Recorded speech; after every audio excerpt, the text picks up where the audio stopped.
Guys, I'm so happy you're here, and I'm hoping you're ready for tons of cleaning motivation, because this video is a good one.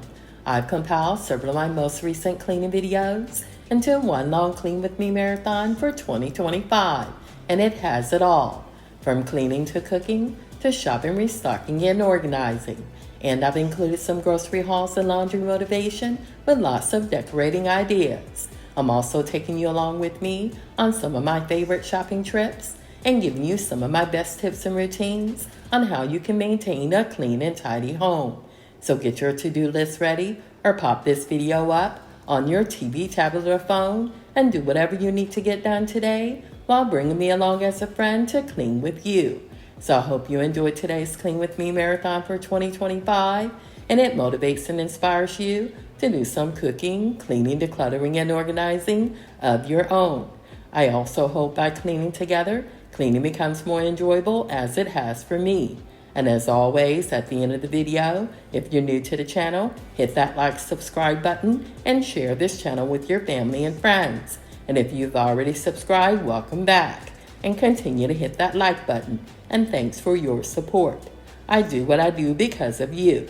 So without further ado, let's get this Clean With Me marathon started.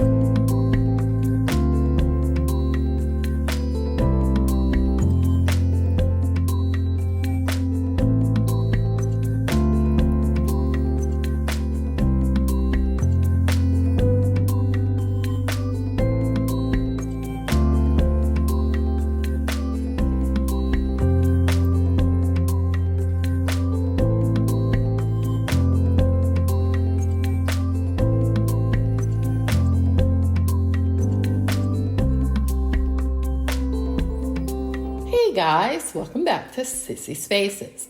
Today's videos are restock and organized with me, but in order to restock and organize, first we must shop, starting at Lowe's. 2 weeks ago, our oldest removed the dried shrub from the garden, and here we're looking for a new one to replace it. I'm not known for having a green thumb, so instead of flowers, I chose a perennial, which can live for more than 2 years. They do dry up in the fall and winter, but return in the spring with a full bloom.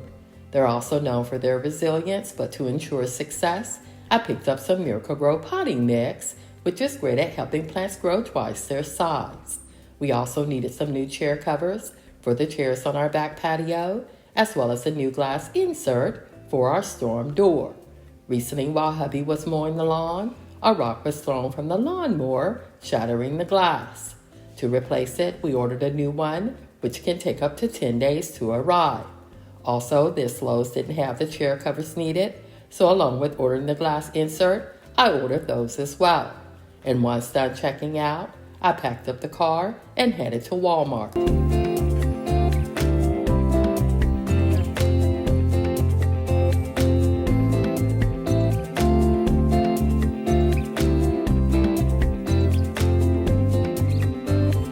Been with my channel for a while, you know that Walmart is my store of choice when shopping for our weekly grocery haul. But lately I've become a little frustrated when picking up some of our favorite hygiene items, as the cases used to store them are always locked. So while waiting, I decided to shop for other items needed and will order those items behind the locked cases if they're not unlocked when I return.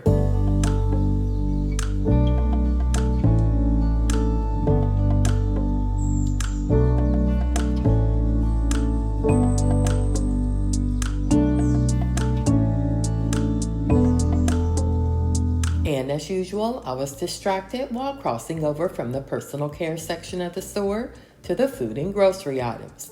I'm also sure that's why Walmart designed their store this way, but I stayed on task and only placed in the cart what was needed. There were some decor items that were priced lower than usual, and if all goes well with this month's budget, I may return to get them.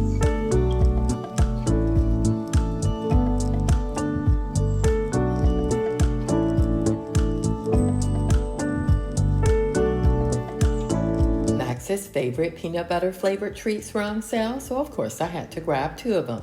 I also wanted to try a different scent of the Glade plug-ins and found that the Hawaiian Breeze scent lingered longer than the lavender scented ones I've used before.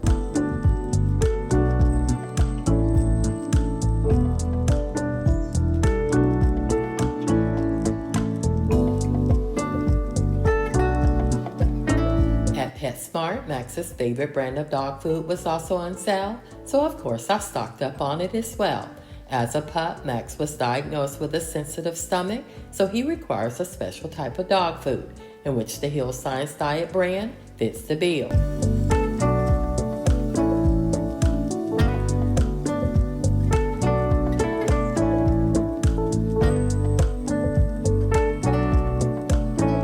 Past Restock and Organize with Me videos, I would return home to drop off the grocery items from Walmart before shopping at Sam's. But today, the trunk was not as full as usual, and it's definitely because of the rising cost of food. Also in the past, our weekly grocery budget was $400, but today's grocery haul totaled a little under $600. By the way, hubby preps for our evening meals and picks up all the meats and vegetables required. So later, as I share our weekly grocery haul, those items will be limited or not present.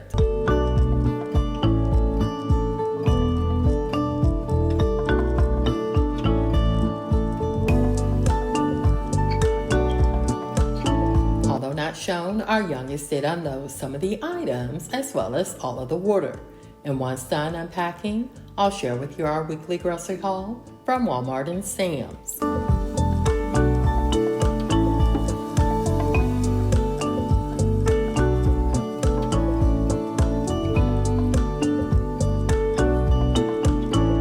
Some of the personal care items needed were these Stratex wipes for our youngest and Olive Olay cleansing cloths for me. We were low on lens wipes, which are convenient when on the go, as well as these two types of soft soap hand soap. The boys like using the Walmart brand of cocoa butter scented lotion and the fragrance-free Aveeno body wash. Some additional household items needed were these Glade plugins I mentioned earlier, along with lots of laundry products, such as the OxyClean stain remover and board rags that I prefer to use as a deodorizer, as well as white distill vinegar and Gain Moonlight Breeze scented firework beads. The family really liked the Nature's Own honey wheat bread, while I prefer the Solo white bread. I grabbed Max's favorite chicken and vegetable flavored soft food, as well as his peanut butter flavored treats. I also picked up additional white distill vinegar to use when cleaning our vegetables. We were low on the Ziploc quart-sized freezer bags and the Reynolds Wrap Everyday Strength aluminum foil. We as a family do prefer using the Bounty paper towels, as well as the Charmin brand of toilet paper. And in order to restock our snack drawer, I picked up the variety pack of Frito-Lay chips, 3 of the Memories Mark chocolate-covered almonds, and the Great Value brand of pecan halves.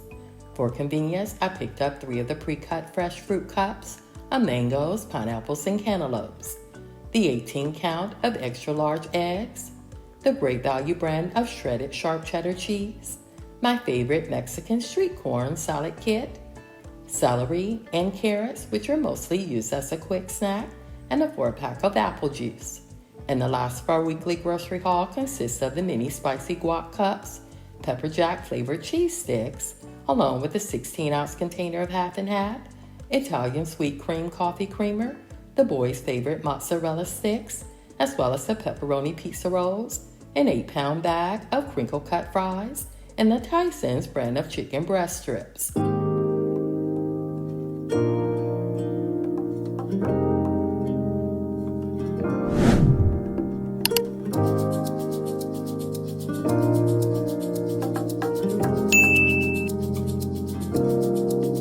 Now that we've shopped and I've shared our weekly grocery haul, it's time to restock and organize.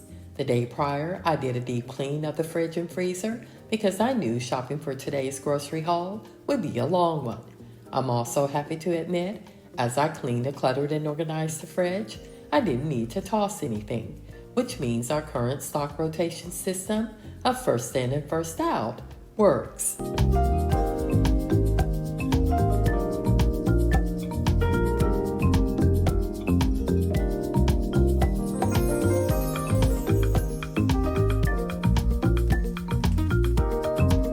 Along with using the first in and first out stock rotation system, we're also continuing to cook our breakfast and dinner meals in bulk, which means we usually have enough leftovers of breakfast and dinner meals to last a week. And we organize the fridge by keeping our breakfast leftovers in the smaller containers on the bottom shelf left of the fridge, and all of our dinner leftovers are placed in the larger containers on the same bottom shelf but to the right of the fridge.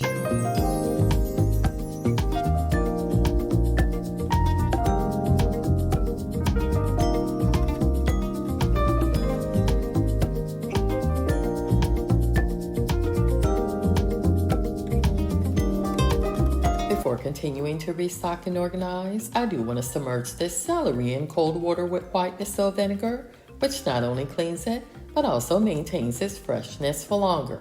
And we'll use several of the gallon-size Ziploc freezer bags to store our frozen food items, because the Ziploc freezer bags prevents freeze or burn and also keeps the freezer cleaner for longer.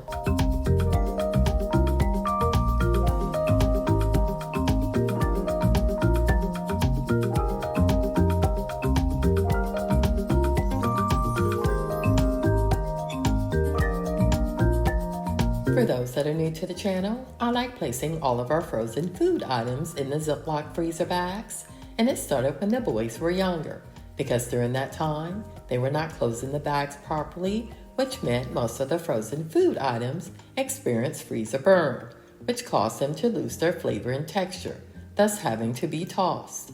Also, before using the Ziploc freezer bags, most of the food would fall out of the bag onto the bottom of the freezer, which meant the freezer would need to be cleaned more often. But since using the Ziploc freezer bags, we no longer toss frozen food items, and I no longer need to clean the freezer as often.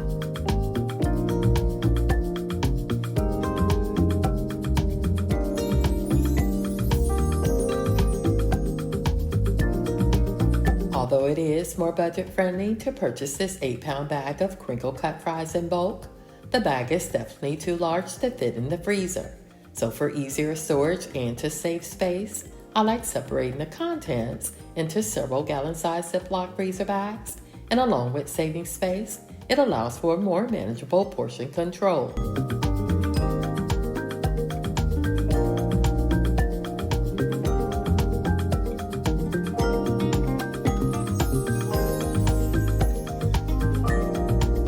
Although not shown, our youngest is currently restocking the pantry, as well as the upstairs and downstairs linen closets.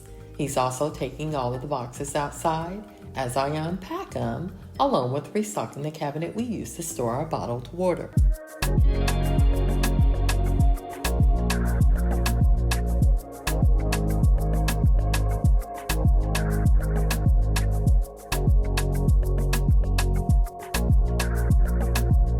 I do like storing our eggs in this clear acrylic container because it's easier to see when we're running low. And now that we've restocked and organized the fridge and freezer, it's time to restock and organize the laundry room.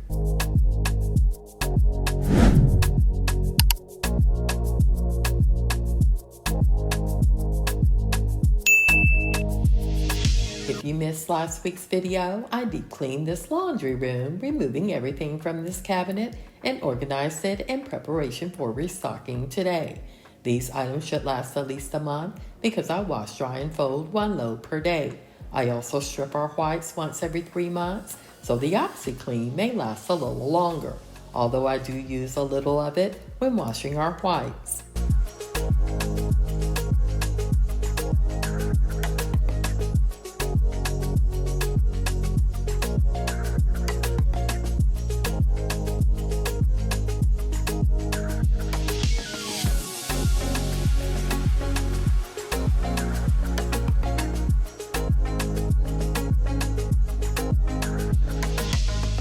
As I restocked the pecans, I remembered that I forgot to add peanuts to the list. And while our youngest was restocking the cabinet we used to store our bottled water, I realized I should have picked up 5 cases of water versus 4.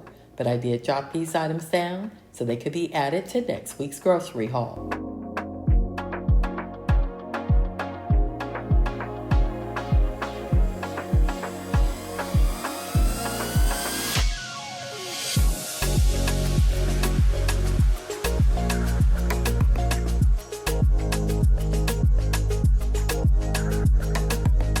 Our youngest did restock this linen closet with the paper towels and toilet paper shown earlier, but forgot to add these items. And along with deep cleaning the laundry room last week, I also tidied this linen closet as well as the downstairs linen closet to prepare them for restocking and organizing today.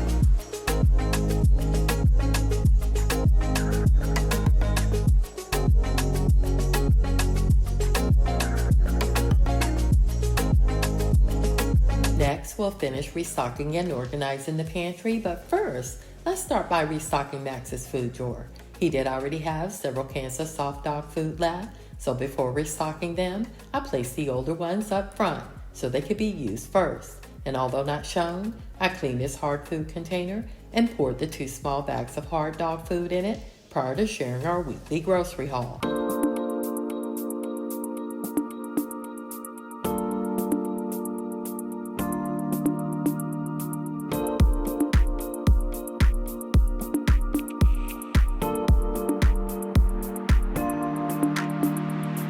I do take my time when restocking the chips, organizing all like items together and ensuring the bags are wrinkle-free. I know some of you are thinking that I'm doing a little too much, but I guarantee you that if you have kids or a significant other and they see it organized that way, eventually they'll do the same. I've also found that by keeping our home organized, it reduces stress and anxiety, as well as fosters a sense of control. But I think the biggest benefit of having an organized home is that you can see everything you have, thus preventing waste and duplicate purchases.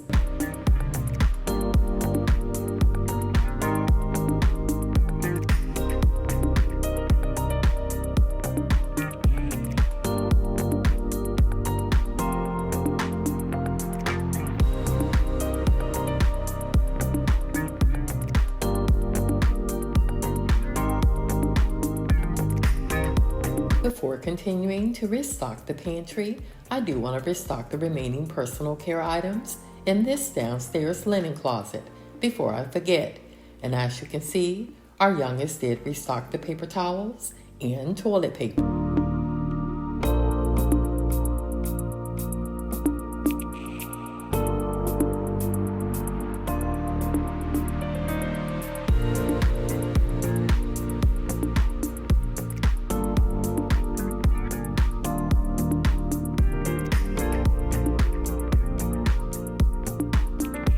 I like keeping the last drawer in my vanity, also known as the overflow drawer, fully stocked at all times because I use the items in it to restock the first and second drawer. So that's why I call it the overflow drawer. Hubby also has an overflow drawer in his vanity, as well as the boys in their own bathroom vanities.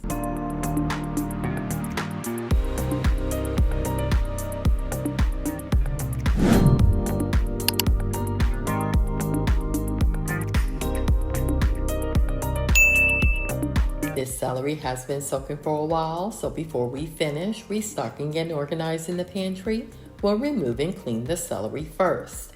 I do like to remove both ends of the celery stalk after cleaning them, which makes for easier storage in this acrylic container. But also by preparing them ahead of time, it saves time later when we're ready for a quick snack.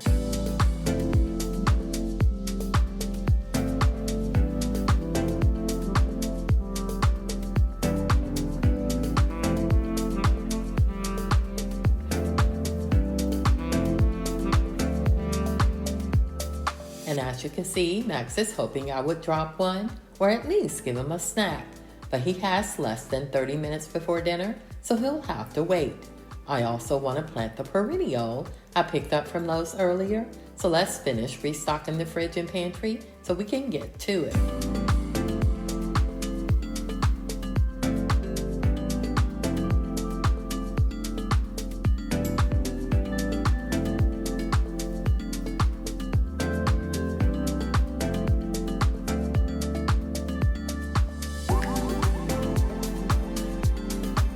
We do use a lot of Ziploc freezer bags, but as I've mentioned in previous videos, I don't mind paying for convenience. And while restocking and organizing the pantry, I could hear the delivery truck drop off the roofing supplies.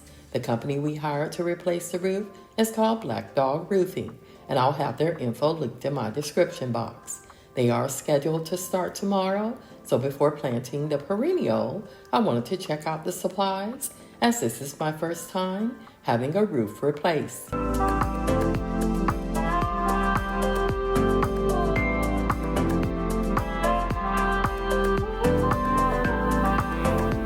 I didn't need to do very much digging because 2 weeks ago, our oldest removed the dried shrub that was here before. Also, to use Miracle-Gro, it's recommended that you mix the appropriate amount with water, then apply it to the soil around the plant. But I found over time that if I mix Miracle-Gro with the existing soil, then flush it with fresh water, it works just as well.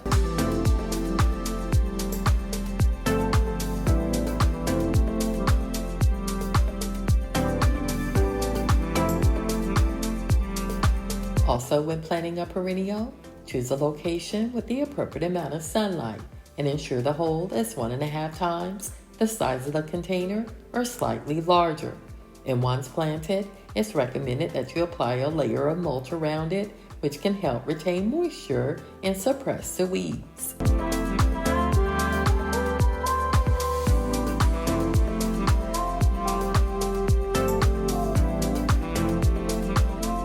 The next day, and as I watched through our Ring camera, the roofing team had already removed the old roof within the first hour. They then replaced any rotten wood found before installing the underlayment, drip edge, shingles, and flashing. And while they were hard at work replacing the roof, I was using a product that I ordered off Amazon called cerium oxide to remove the scratches off the glass of our double ovens.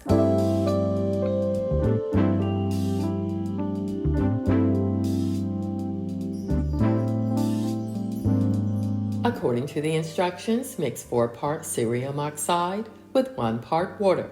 Then stir with a spoon or similar tool until the paste reaches a smooth, consistent texture. Next, apply the prepared cerium oxide paste to a felt pad or equivalent polishing pad. Then start the polishing device. Personally, I think I added too much water and didn't polish the glass of the top oven as long as I should have. So when applying the paste to the glass of the bottom oven, I polished it longer and let the paste sit for at least 5 minutes before removing.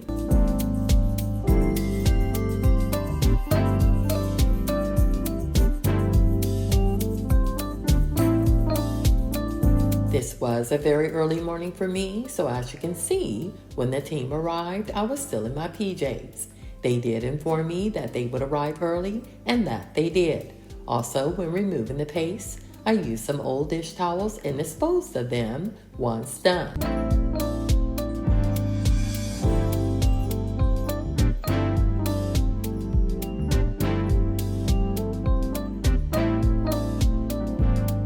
I also ensured all the paste was completely removed before using Dawn Power Wash to clean up. In my opinion, the cerium oxide didn't really remove the scratches from the glass, but it did polish it. It also could be user error because my paste was more water-like and I don't think I polished it or allowed the paste to sit long enough to work.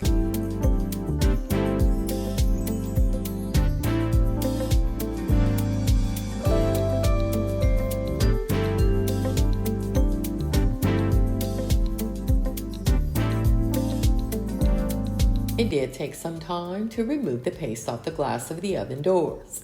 And when cleaning the polishing pad, I used Dawn Power Wash, which did a great job of removing all of the paste. Also, after cleaning the glass of the oven doors with Dawn Power Wash, I then cleaned it again with a damp dish towel in order to remove any remaining soap residue left behind.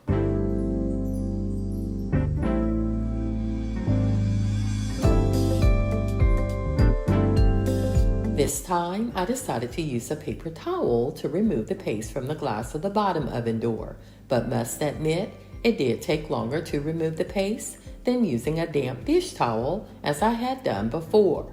So after using several paper towels, I switched back to using a damp dish towel.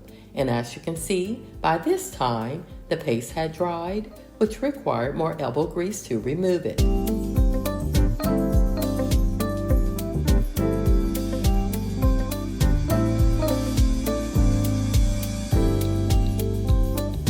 glass on the bottom oven door did seem clearer than the glass on the top oven door.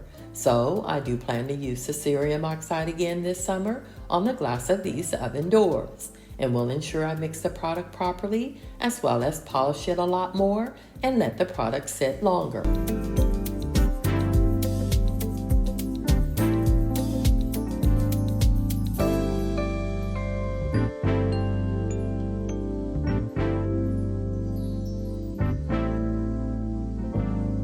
I did take my time to deep clean this sink in order to ensure all of the cerium oxide paste was removed.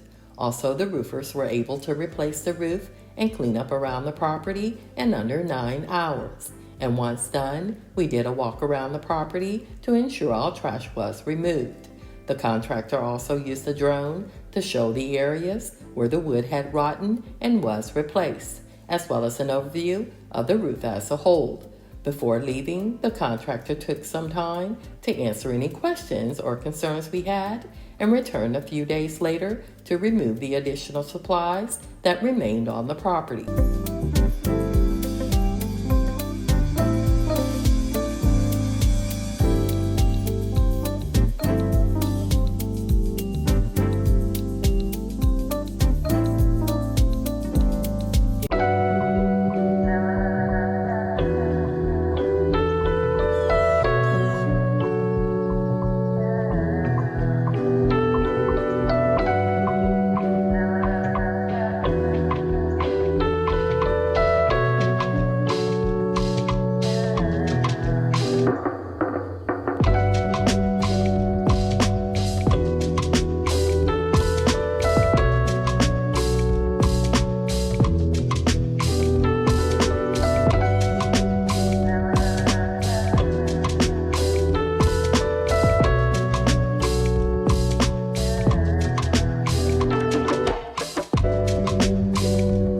Guys, welcome back to Sissy Spaces. Today's video is relaxing clean with me, along with some organizing and laundry motivation.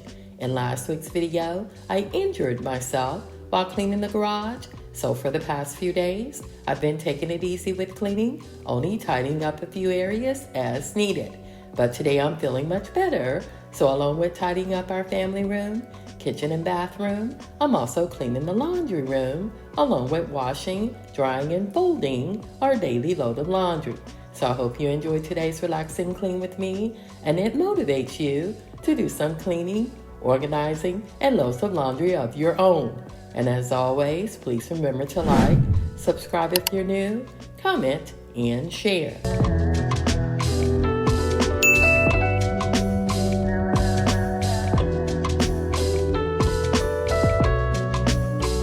Hope you enjoyed your Easter weekend and was able to share with those you love. The family and I celebrated ours with lots of food, family, and fun. I also was able to finish some of my favorite TV series, such as The Residence, Paradise, and 1923. I'm currently looking for a new one, so if you have any suggestions, please leave them in the comments.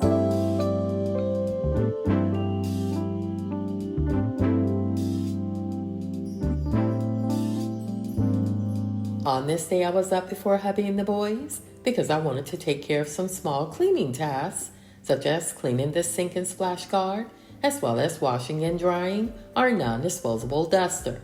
And I'll share with you how I clean our non-disposable duster in just a few minutes.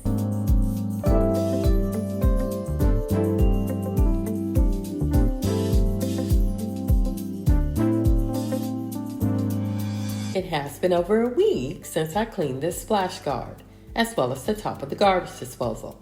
By the way, if your sink starts to smell, more than likely the drain is the issue. So to keep ours smelling fresh, I like to remove and clean the splash guard as well as the top of the garbage disposal. And once per month, I'll shred in the garbage disposal one of the lemon scented garbage disposal drops that I ordered from Amazon.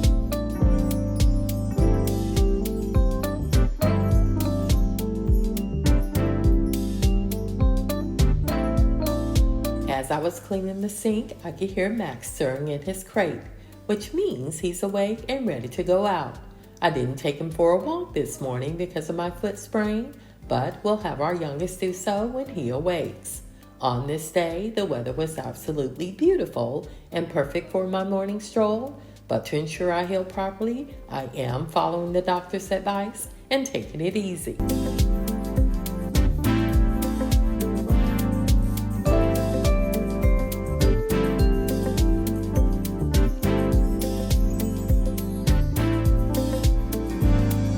Along with my usual morning reset routine of making our bed, tidying up the family room and kitchen, and washing our daily load of laundry, I also washed our non-disposable duster by placing it in a mesh bag on the gentle cycle of our LG front load washer and dryer. And although not shown, I do shake it outside after each use and before placing it in the washer. And once dry, I screw it back on its long handle and hang it behind the door of this laundry room.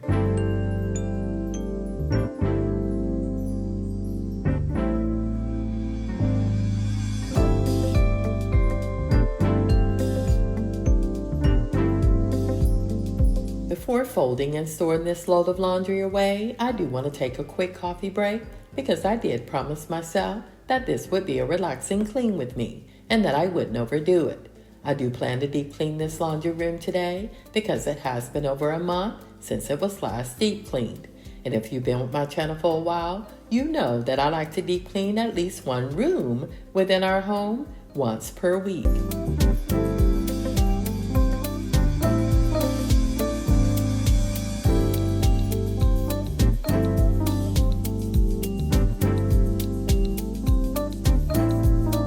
A quick tip I use to keep my cabinets and drawers organized is to organize them each time I open them. By doing this, I don't have to worry about having to do a large decluttering and organizing project later. I also like rotating our dinnerware, which ensures more even wear and tear on them. And this also helps with cleanliness by preventing a buildup of dust and grime on unused items.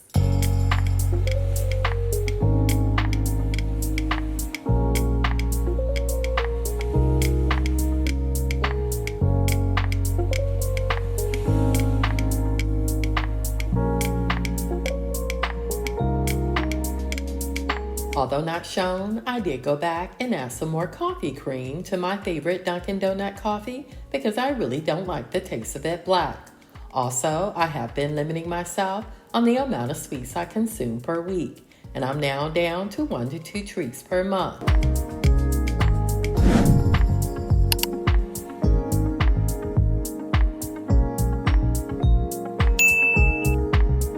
I did mix in some dark garments with this load of colors because these dark garments have been washed many times before and are no longer bleeding dye.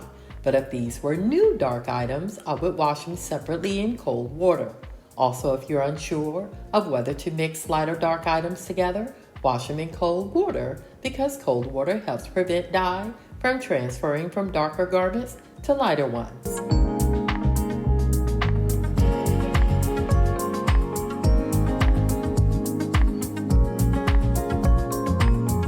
For those that are wondering, I did wash my hands after returning from outside. I also washed them again before making a cup of coffee and grabbing a snack. There are a lot of things that I do off camera and are not filmed, and most of the time it's because I have the habit of always doing them, and I'm trying not to bore you. I'm also aware that not everyone watches the entire video, but for those that do, again, I don't want to bore you.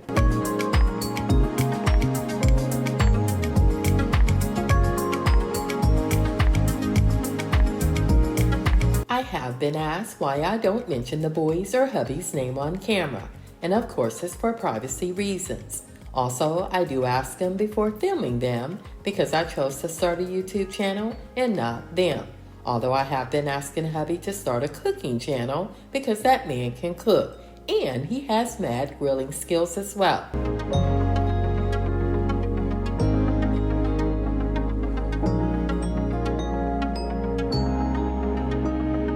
For those that are new to the channel, I do enjoy using this Curio cabinet to store our everyday clothes.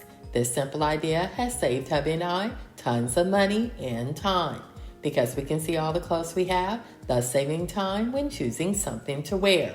And also, it saved us a lot of money due to not making duplicate purchases.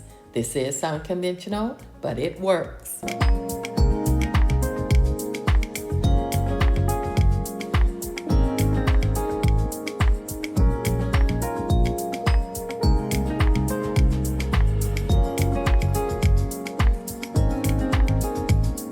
To prevent the buildup of soap scum and hard water stains on the glass shower enclosure, daily I've been wiping them down with a paper towel after I or hubby are done for the day. This has made it easier to keep it clean and extended the time between deep cleans.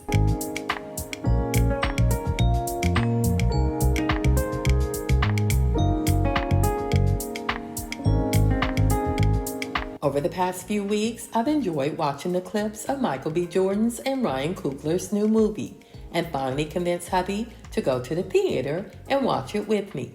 Neither of us are fans of going to the movies and really enjoy a quiet evening at home. We are due for a date night, which consists mostly of eating out, but I wanted to add a movie along with it. So let's deep clean this laundry room before heading out.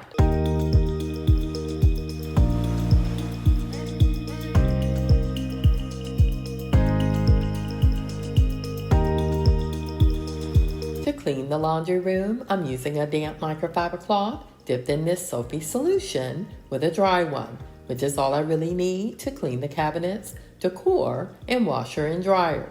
And later, I'll use the vacuum for the floors, along with a dryer lint attachment to clean the dryer vent and inside the pedestals. By the way, I ordered these decor pins from Ballard Designs over 10 years ago, and they've held up very well.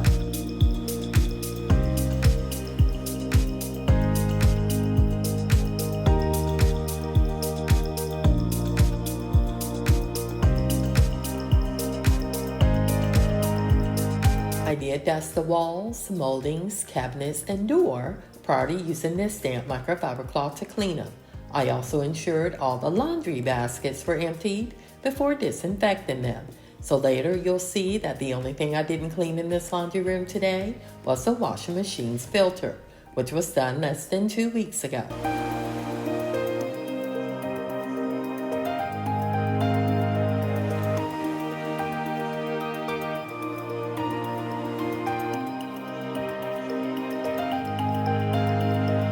Lately, I have been careful when using a step stool and always look before stepping down.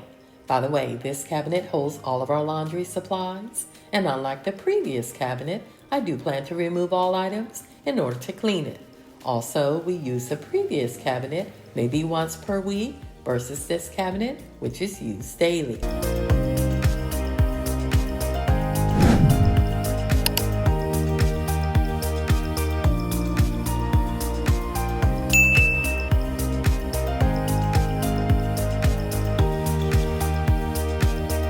I figured the easiest and less stressful way to clean this cabinet is by removing all items off one shelf at a time, then clean it and organize the contents before placing them back on the shelf.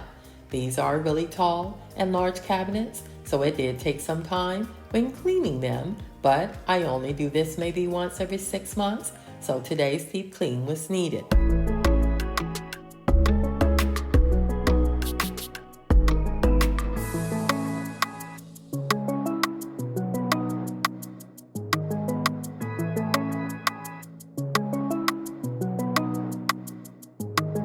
The empty spaces you see are reserved for those items that will be restocked in a few days.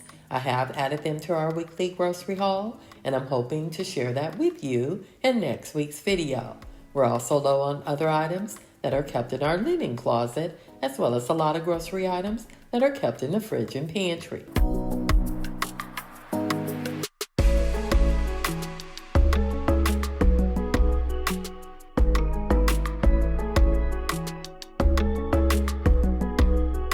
Once done organizing and returning the laundry products to the last shelf, we'll disinfect the laundry baskets, which are in bad shape and need to be replaced or repaired. I have lost a strap on one of them, and the bottom of another has a hole that's only getting bigger with time. I do plan to eventually replace them, but haven't found any new ones similar in design or size to what I already have.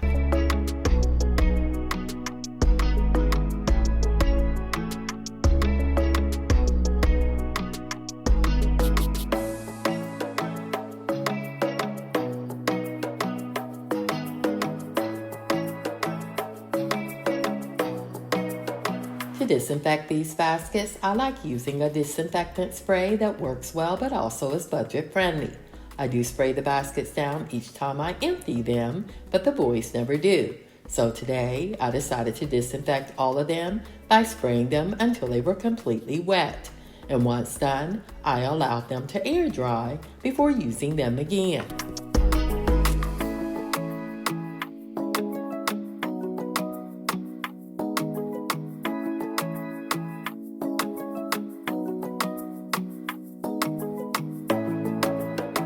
We do have quite a few new subscribers since my last introduction, so if you're new to the channel, please introduce yourself in the comments. But I'll go first. My friends call me Charlene, but my family call me Sissy, thus the channel name.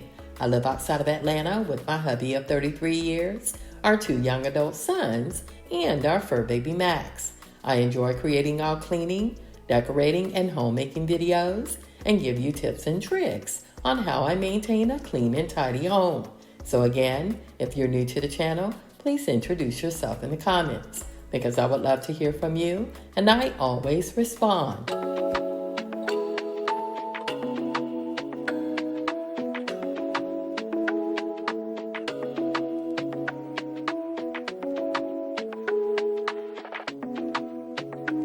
I really do enjoy having these pedestals as extra storage, but they do require cleaning at least once per month.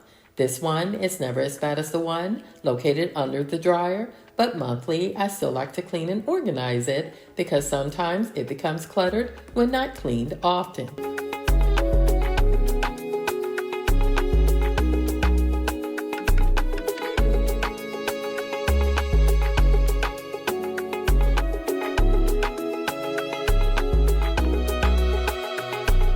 I do want to remove this soap dispenser tray and deep clean it, and later I plan to remove the lint trap and deep clean it as well. I have dropped this soap dispenser tray a lot, and as you can see, one side is shorter than the other, but it still works well, so at the moment I have no plans to replace it.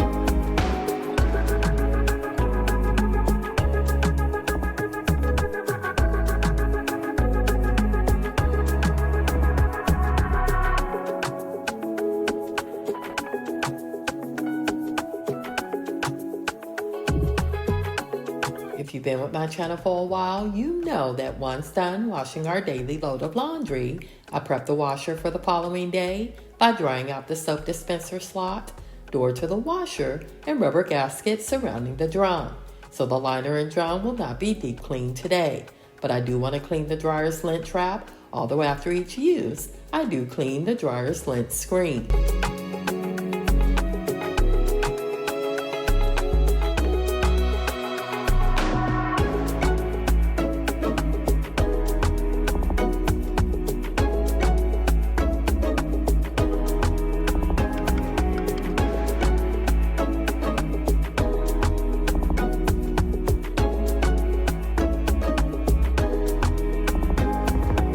You can see this pedestal was a lot worse than the other and definitely needed to be cleaned. And along with vacuuming it, I do plan to use the damp microfiber cloth with the dry one to remove the dust and any remaining debris left behind. But first, I needed to deep clean the dryer's lint screen and will allow it, along with the washer's soap dispenser tray, to air dry overnight before using them again.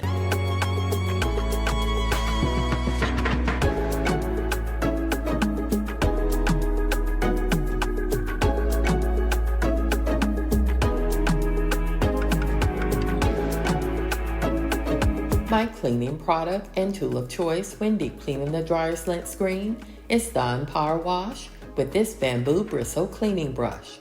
Dawn Power Wash does a great job of removing the lint residue, and the bristle brush dislodges and removes the dirt and debris from the mesh screen without causing any damage.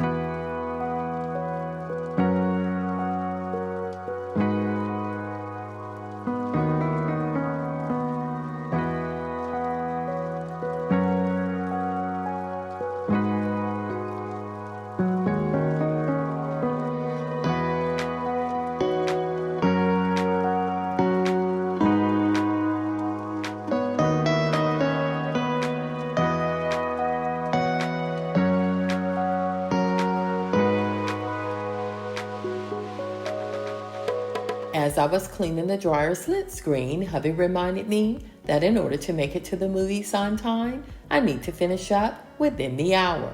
So instead of mopping the floor today, I'll do it early tomorrow morning. But I do want to finish cleaning and organizing the dryer's pedestal, as well as vacuum the floor before heading out.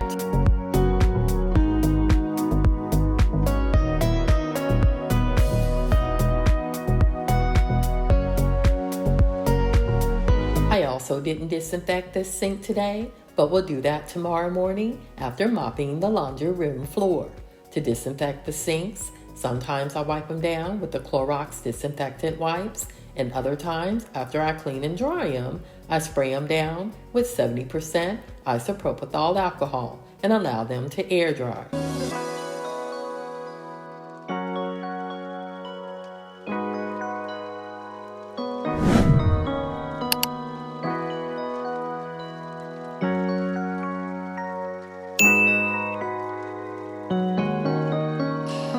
I like keeping the Dyson's V15 additional brush attachments and filters in this side of the pedestal for easier access, and keep a trash bin in the opposite side to use when cleaning the lint trap and disposing of used dryer sheets. And while removing the trash bag from the trash bin, I noticed how dirty the trash bin was and stopped to clean it as well.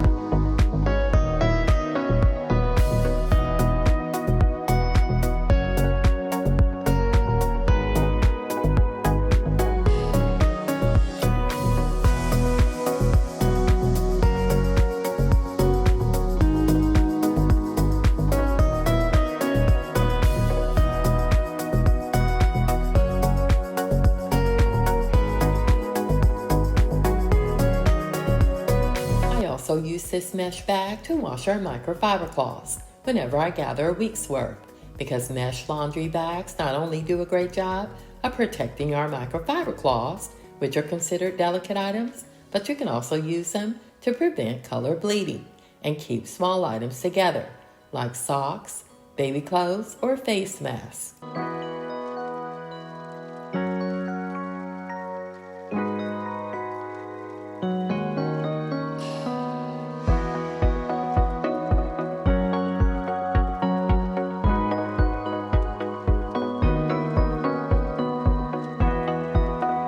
I did change before heading out and made sure Max was well taken care of.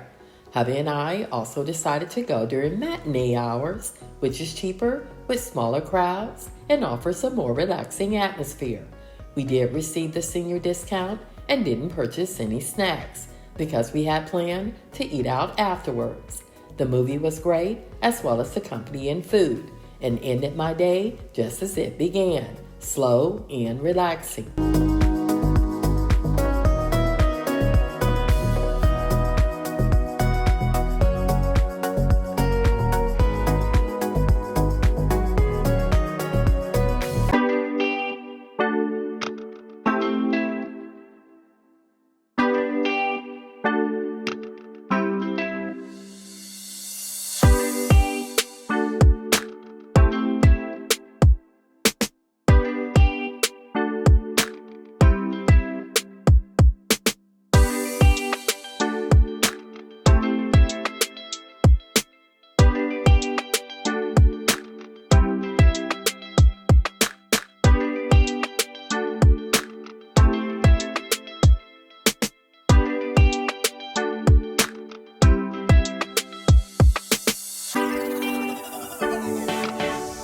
Hey guys, welcome back to Sissy Spaces, and thanks for being here. Today's video is an extreme clean with me with lots of kitchen storage tips and organization ideas. This video is also a long one, but a good one, because we're cleaning all of the cabinets, drawers, and appliances in this kitchen, as well as the windows, doors, moldings, and floors. I'm also taking you with me on our weekly grocery haul to Walmart and Sam's and sharing what I bought. So I hope you enjoyed today's extreme clean with me, and it motivates you to do some cleaning, decluttering, and organizing of your own. And as always, if you enjoyed today's video, please remember to like, subscribe if you're new, comment, and share.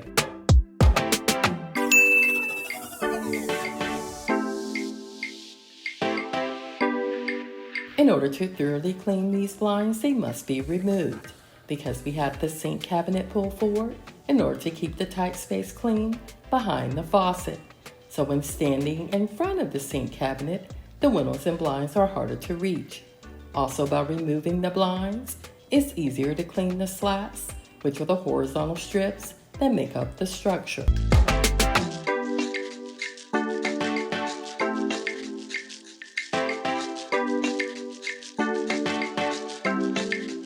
And as you can see, they were in need of cleaning. Also, the only cleaning supplies and tools we're using today are several microfiber cloths, Dawn dish detergent mixed in warm water, and Dawn power wash.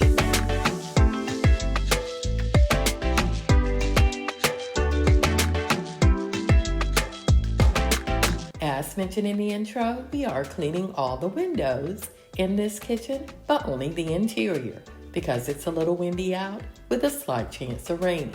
And I'm using a damp microfiber cloth as well as a dry one, which helps prevent streaks.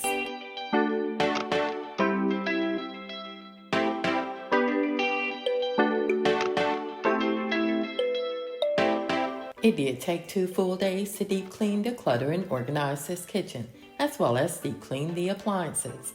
And for a more efficient clean, I divided the kitchen up into sections or zones and what was important to get done today. For example, in order to complete our weekly grocery haul, we'll deep clean and inventory the pantry and fridge and make a list of items needed.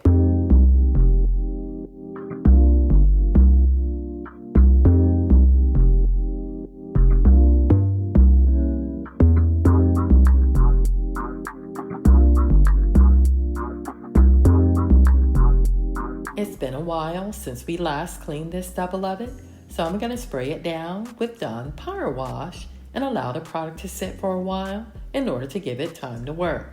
By the way, we are using several microfiber cloths today and rinsing them in between cleaning similar spaces, but placing those that are heavily soiled in the laundry room in order to prevent cross-contamination.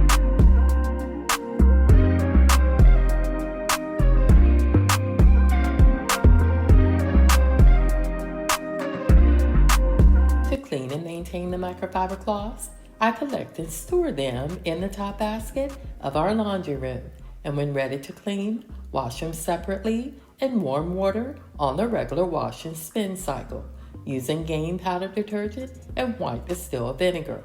And once done, place them in the dryer on the low heat setting without adding any dryer sheets.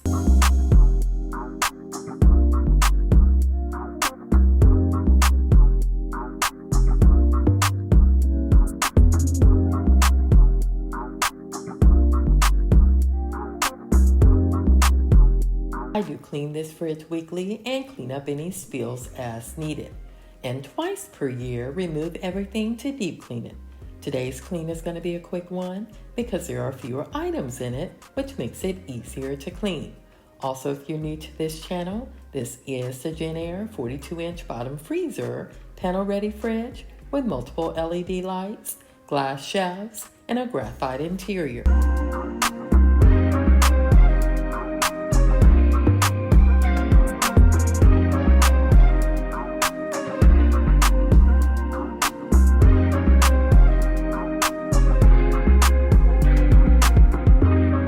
I clean the fridge, I like to clean it in sections, which conserves energy and also helps the fridge maintain its internal temperature.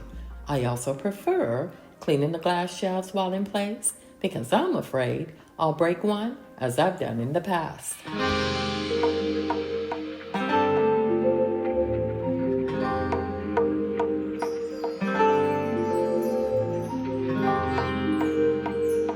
I do have one regret when cleaning this fridge, and that's feeding Max, our fur baby, from it. I have tried to break this habit, but he whined and barked for over 5 minutes as I cleaned it, and on a few occasions, knocked the tripod over, and once even cracked the screen on an older phone. So, for my sanity and his, I continue to feed him from the fridge and move as quickly as possible when cleaning it.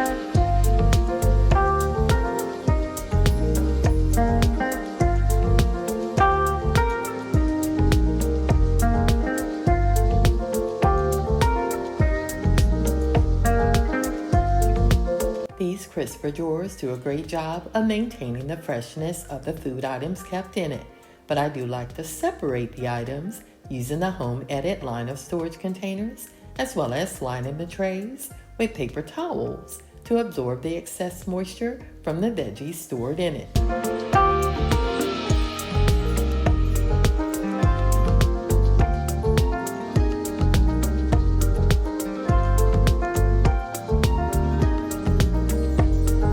One of the best features of this fridge is the bottom freezer, because bottom freezers have more storage and features like pull-out baskets, which allow for better organization.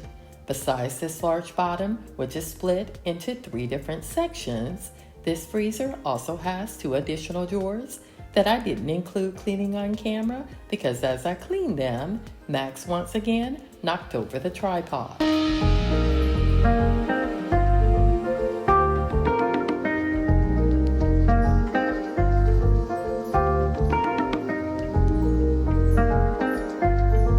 Although not shown, I am making a list of items needed and checking the expiration date in case anything needs to be trashed. In my opinion, we do a good job of preventing food waste because we plan our meals and shop for those items as well as frequently used items. We also store our food properly, eat leftovers frequently, and use the 2-hour rule when storing any leftovers in the fridge.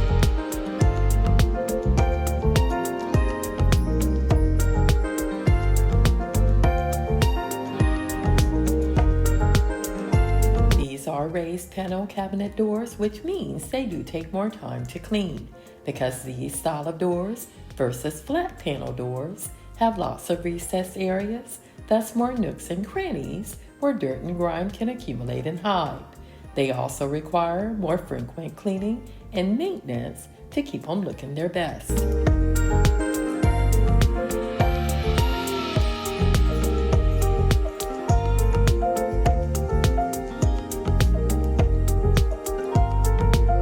When cleaning the interior of the cabinets and drawers, we're focusing on those high-touch areas as well as removing any dirt and debris seen.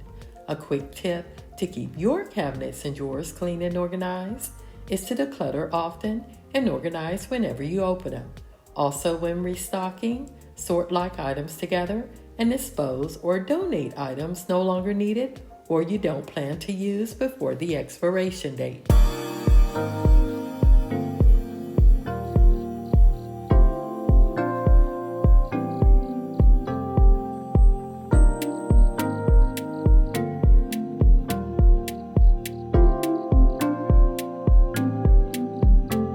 You'll also notice that most of our cabinet and drawer bottoms are lined, and it's done to protect the drawer and cabinets from stains, as well as prevent any items from sliding around as the drawers are open and closed.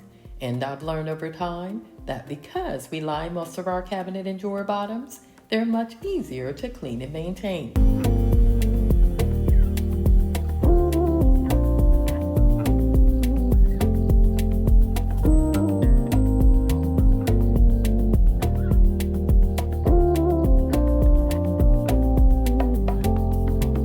For those that are new to the channel, this area was once a walk-in pantry, but we had the walls torn down and pantry cabinets installed, which takes up a lot less space.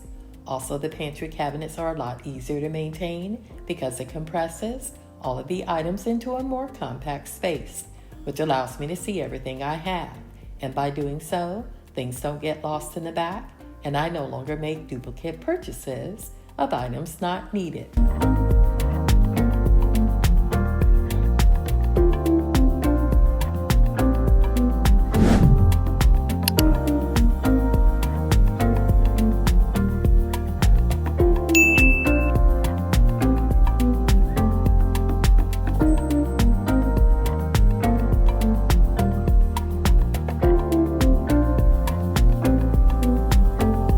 Clean these pantry drawers, I do like using this small handheld vacuum versus the other vacuums I currently have because this one is much lighter in weight and is a lot easier to use when cleaning the crevices of these drawers. Unfortunately, the link I shared over 9 months ago no longer works, and I'm unable to find this vacuum anywhere.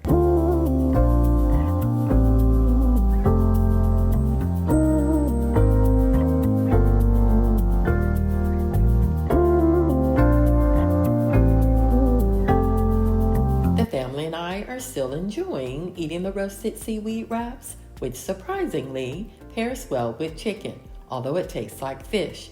And whenever we have leftover chicken, we like to wrap the chicken and any veggies together in the wraps, which not only tastes great, but makes for an interesting meal.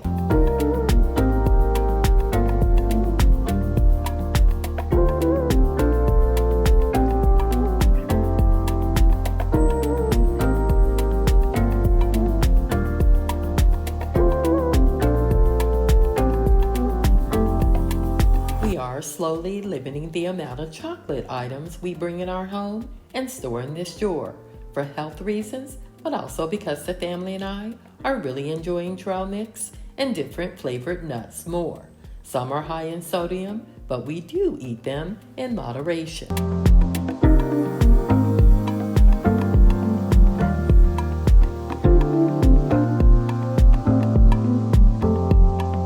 You'll also notice that most of these drawers are kept very organized and is maintained with the entire family's help. I've learned over the years that as the boys age, they enjoy an organized space and like to keep it that way.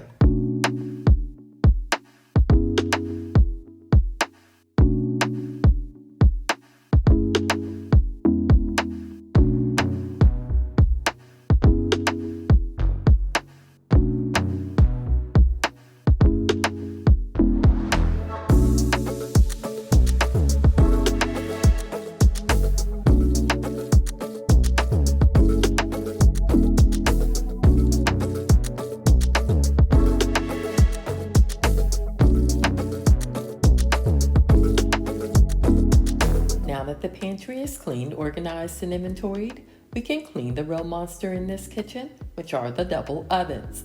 It has been a while since I last cleaned them, and the bottom one was worse than I thought. We do use the bottom oven most of the time, because if you use the top oven often, there's a chance you can burn out the control panel.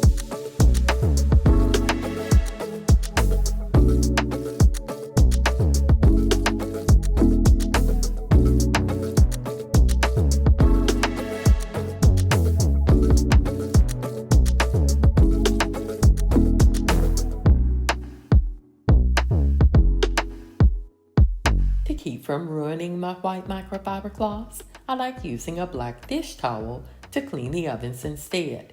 And while cleaning the oven and oven racks, I realized that I needed to use something other than Dawn Power Wash, because the Dawn Power Wash did a good job of removing the top layer of grease, but didn't remove the burnt-on grease stains at all.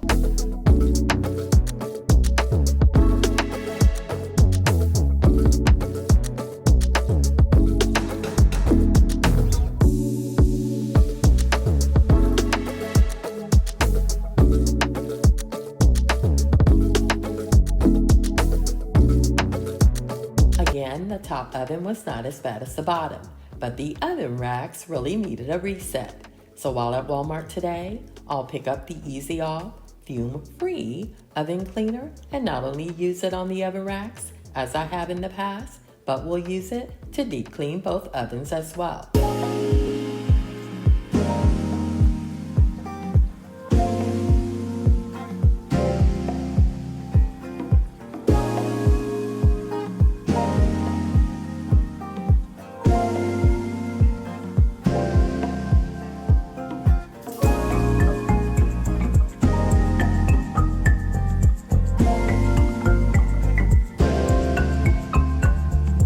Although at this point I knew I would be using the Easy Off oven cleaner to deep clean these ovens, I still wanted to remove as much of the burnt-on grease as possible, which will lessen the amount of time the Easy Off oven cleaner will need to sit in order to work. This will be the first time I've ever used Easy Off oven cleaner to deep clean these ovens, but like the oven racks, these ovens are in need of a reset.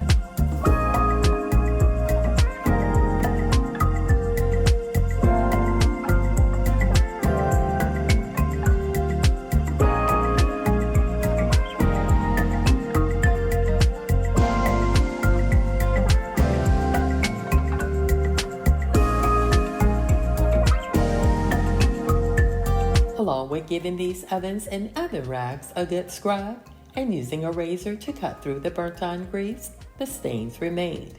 But wait until you see these ovens and oven racks tomorrow, because other than the fans, which are located in the back of the oven, the rest of the oven and oven racks looked brand new.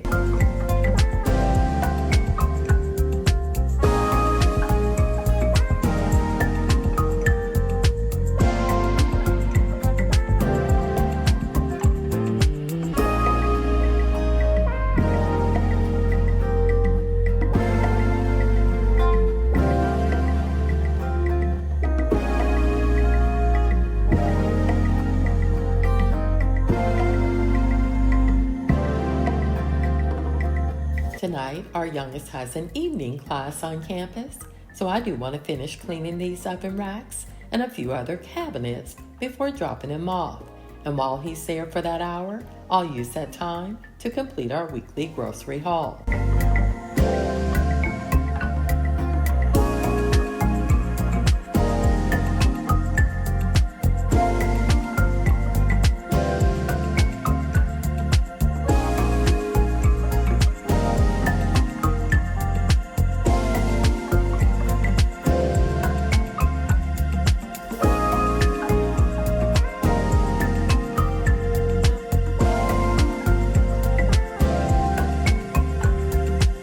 Returning the razor to its designated space within this cabinet, in which I like to call the utility cabinet, we'll dispose of the used scrub mummy sponge, then clean the cabinet we use to store our baking pans, wok, and copper punch bowl.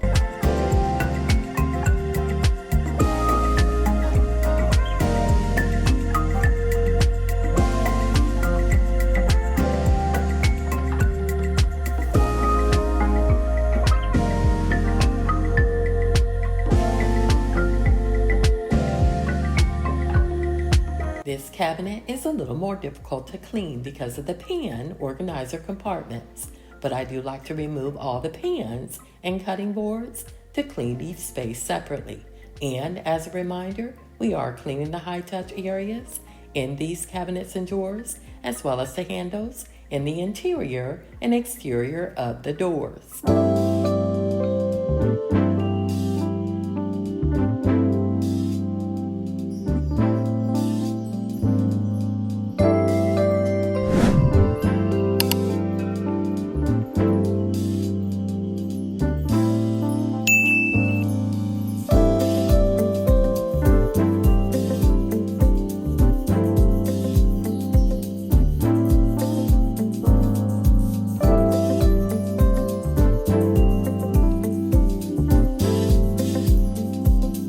To deep clean these exhaust fan covers, we're using Dawn Power Wash and a soft bristle brush, which does a great job of removing the grease. Also in the past, I've placed them directly in the dishwasher and sometimes did both, but because they're not that bad today, we'll use Dawn Power Wash and a soft bristle brush instead, and we'll rinse them under running water and allow them to air dry overnight.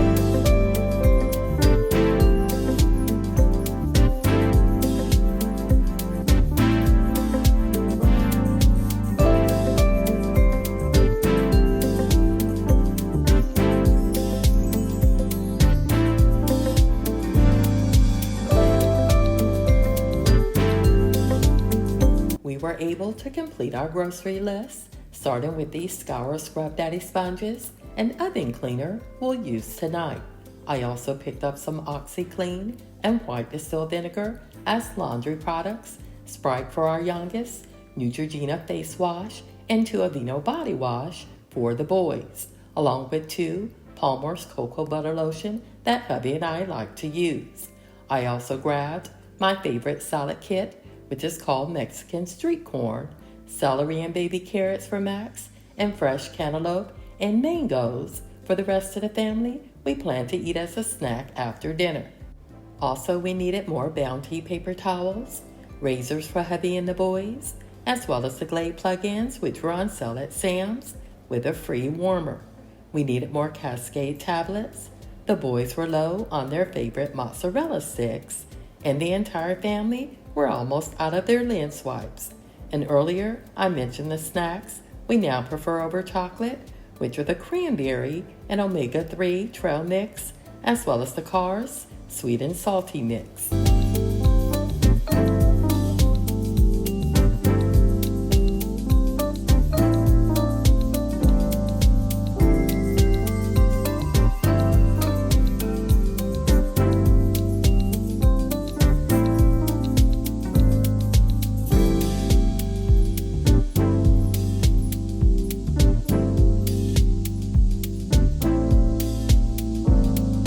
Again, I've never used the Easy Off oven cleaner indoors, so for safety reasons, I ensured the room was well ventilated, protected the countertops with craft paper, as well as some old beach towels and more heavy-duty gloves. Also the next day, I returned the racks to the oven, and in my opinion, besides the fan, the oven and oven racks looked brand new.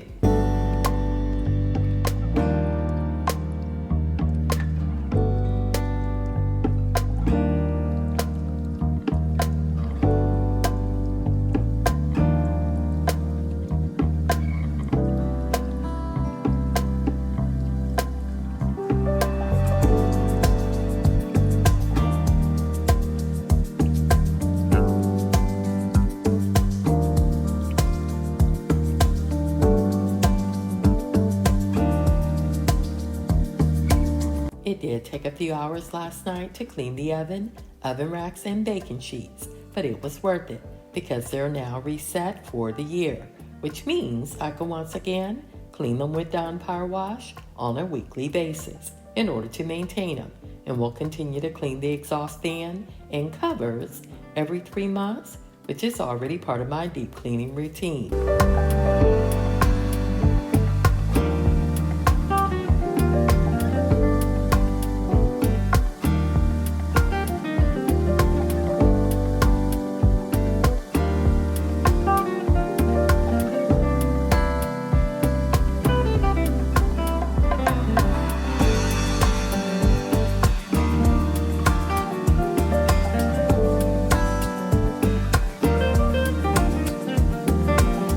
Use both cans of the Easy Off oven cleaner, but ran out before I completely covered the backs of the baking pans.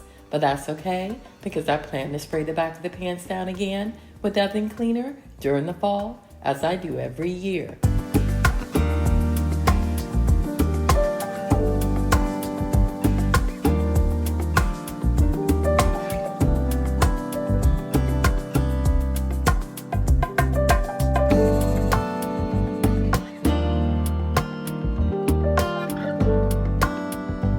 Quick check-in. How's everyone doing? The family and I are doing well and are looking forward to some warmer weather. We're also planning our summer vacation and trying to fit some fun into our budget.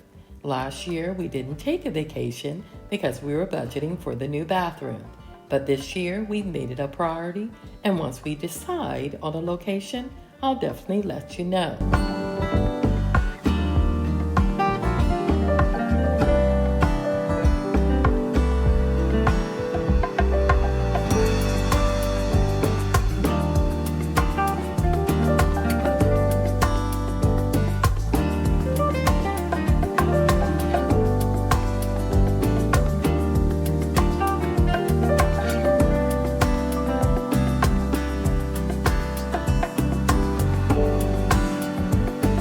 Years ago, the family and I vacationed in Dollywood and haven't used these cups since. As such, I plan to donate them today, along with a few other items I picked up last night.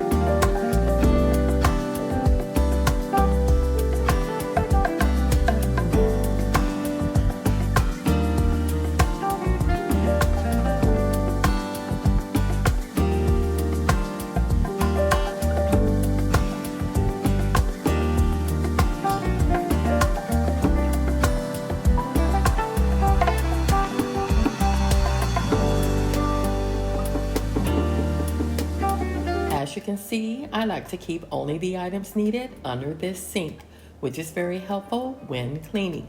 I've learned over the years that the less you have in a space, the quicker and easier it is to keep clean. So the remaining drawers and cabinets contain fewer but like items, and I hope to keep it that way.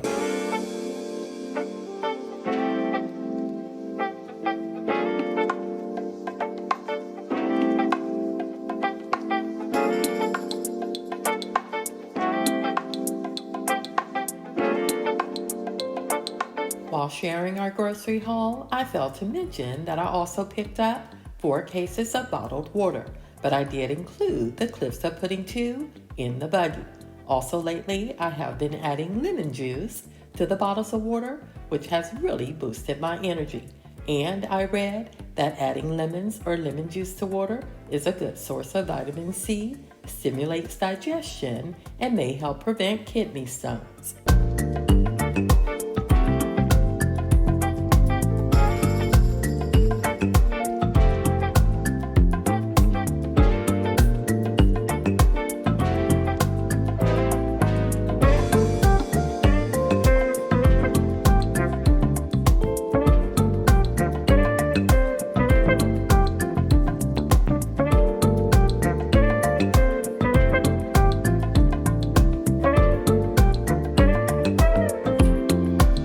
Lifetime subscribers, I'm sure you're wondering why the long gaps between voiceovers. And that's because this Clean With Me video is almost twice as long as my usual cleaning videos. And in order to post it on time, I had to limit the amount of voiceovers I usually include. By the way, do you prefer the longer gaps between voiceovers?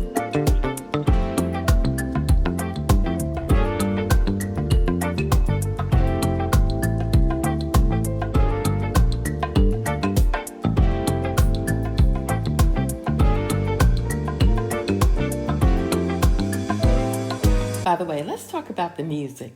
My intentions were to keep the jazz music going, but I lost a lot of subscribers who really enjoyed the upbeat music I was using in previous videos. So I've decided to include some upbeat music in some of my videos, and in others we'll use jazz music. I am aware it's hard to please everyone, so I'll continue to do my best when making music choices.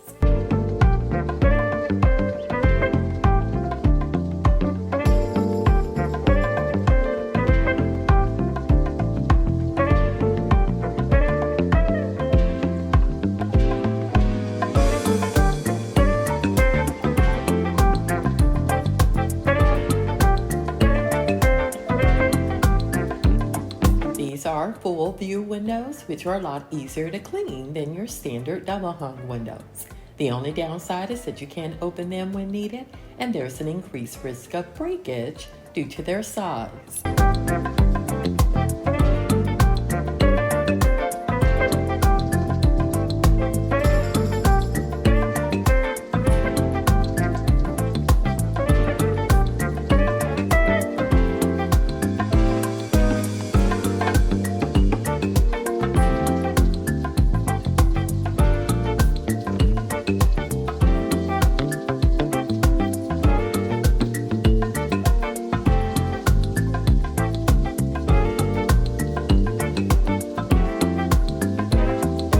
Suffer from arthritis of both of my hands, and after this day of cleaning, took a 2-day break in order to let them rest.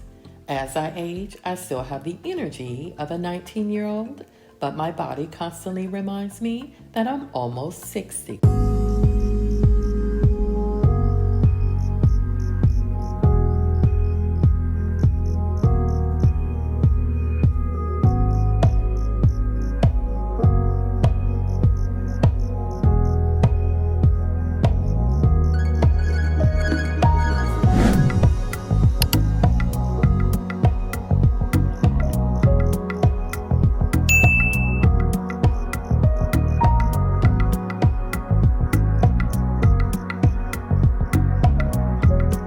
I should have recorded removing burnt on stains from these pots and pans, but I did it late at night while watching one of my favorite shows called Paradise, starring Sterling K. Brown.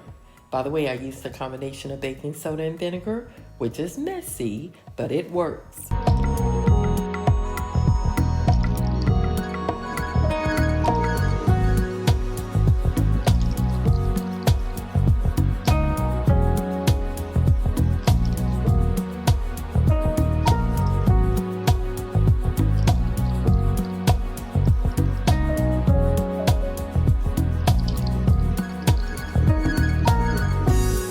According to the zone method of cleaning, this part of the kitchen is called the non-consumable zone because it's where we store our glass containers and plates. I personally find it convenient to store our glass containers and plates close to the cooking zone because most of the time the family prepares their plates on the island across from the cooktop. Also, it's convenient to have my glass storage containers close to the cooktop to quickly store any remaining leftovers.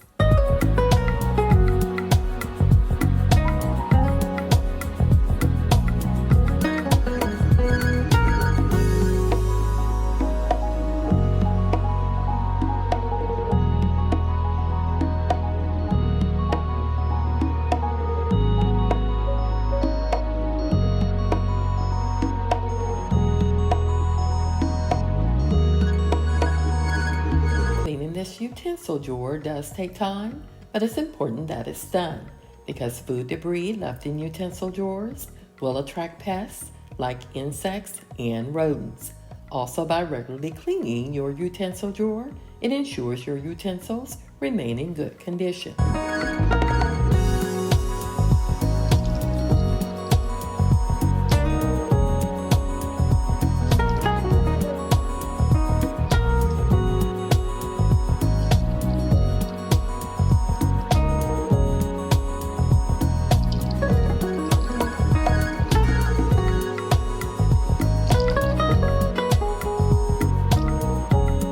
As I've said in the past, I do prefer using stainless steel cookware, but we do have 3 pieces of the Teflon cookware, which are all larger than the average size, and are used maybe once or twice per year during the holidays.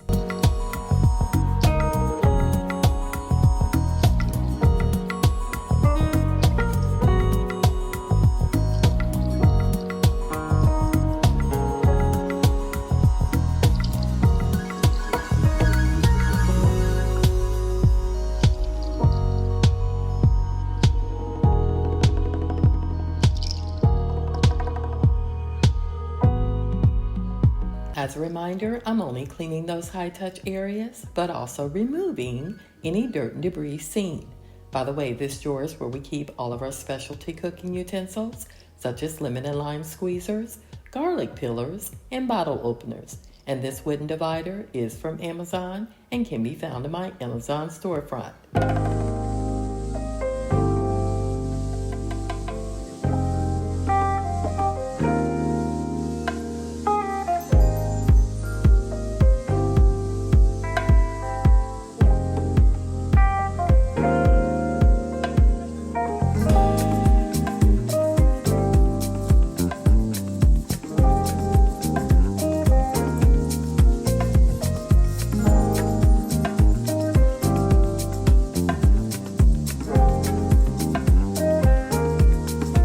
Done cleaning the non-consumable zone of this kitchen, but still need to clean the cabinet that we use to store our medications and the 6 drawers located under the counter. Also, I did rinse the microfiber cloth a lot more times than shown and change the water often.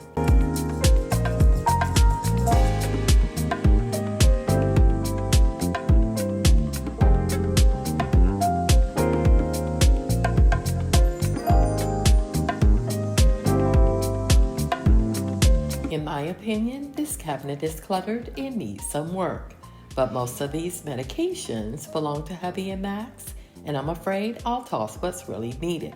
Also, Max's medications are very expensive, so we like to keep it on hand until it expires.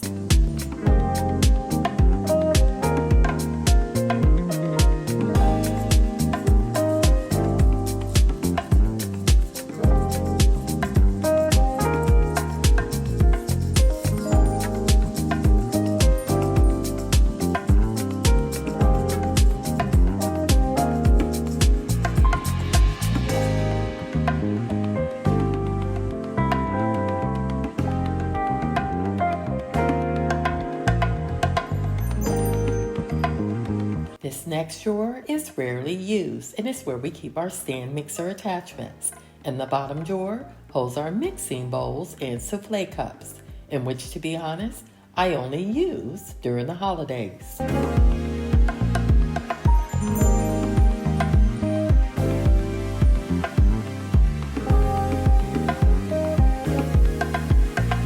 To keep this junk drawer organized, I placed this 15-piece acrylic storage set from Amazon, which does a great job of separating the knickknacks and essentials. And to maintain it, once per week, I sort through and toss or rehome items not necessary or no longer needed in it.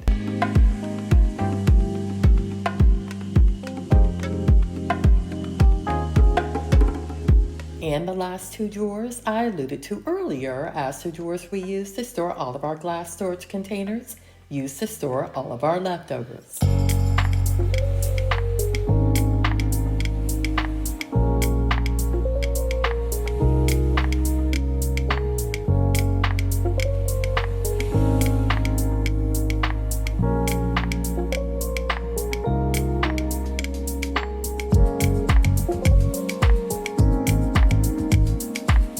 If you've watched the entire video up to this point, please leave a clock emoji in the comments. I did say at the beginning of this video that this was a long one, and I hope you're enjoying it. And again, thanks for being here, and I really appreciate your support.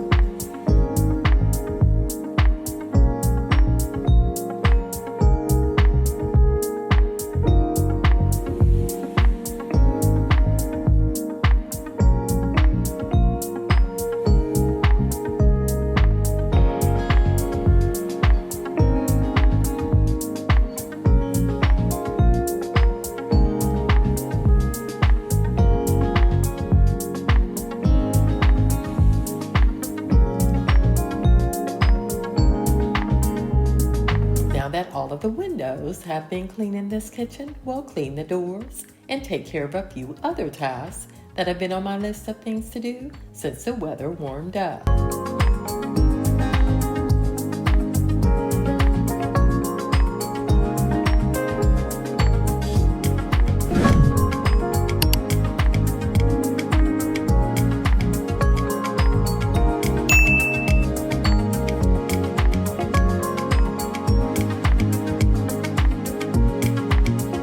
At one point, I was using a magic eraser to clean these moldings, but soon realized along with cleaning them, it also removed the paint.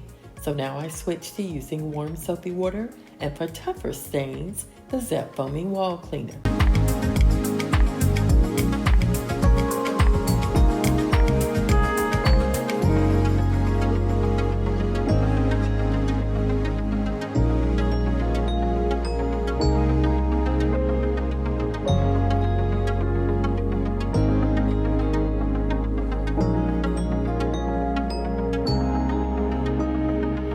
Months ago, we had a light installed in this closet, and I sometimes forget it's there.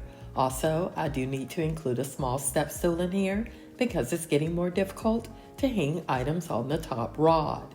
I have researched options for a pull-down rod, and hopefully one day it'll fit into the budget.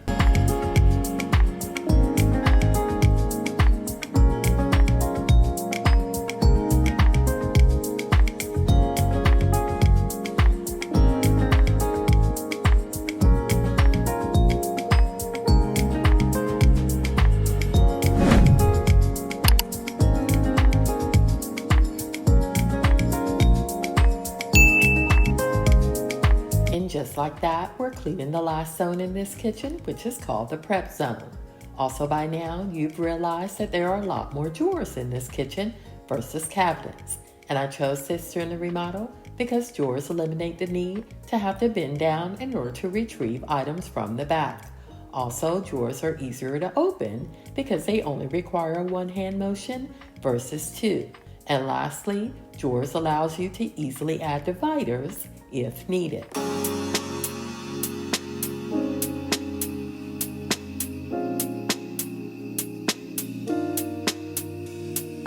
At this point, I had completely lost track of time and was a few minutes behind fixing Max's dinner.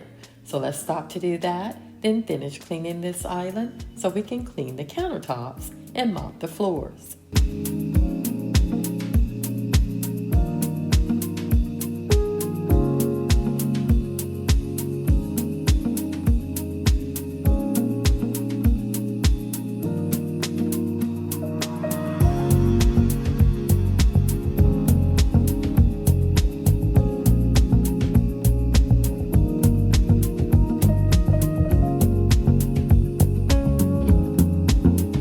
Clean the wet dog food off the floor and later clean it off the countertops. I also realized while cleaning Max's drawer, I forgot to pick up 12 more cans of his wet dog food while I was out yesterday, but I did add it to the list because Max has his monthly grooming appointment in a few days, which means it can be picked up then.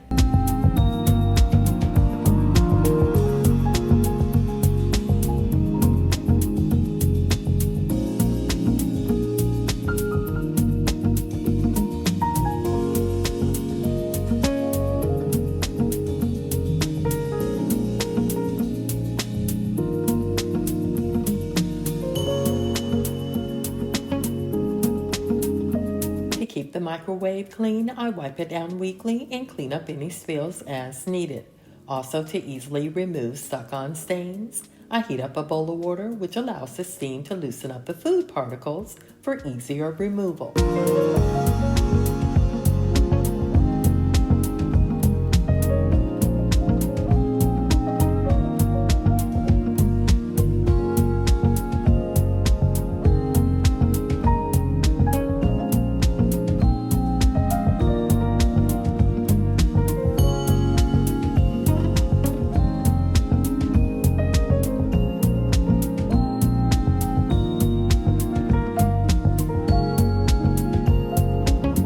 Spice drawer wasn't as bad as I thought it would be.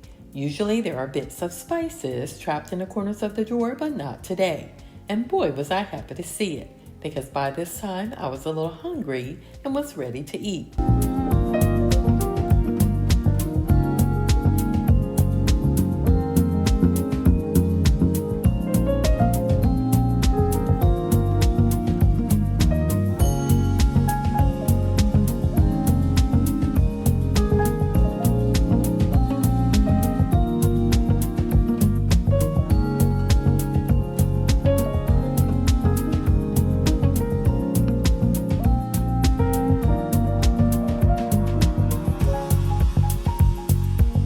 Along with stainless steel cookware, cast iron cookware is another one of my favorites, but it does require more maintenance, so we only use it when searing or browning some of our favorite foods. And after each use, we hand wash it in hot water, and after drying it, apply a thin layer of veggie oil before storing.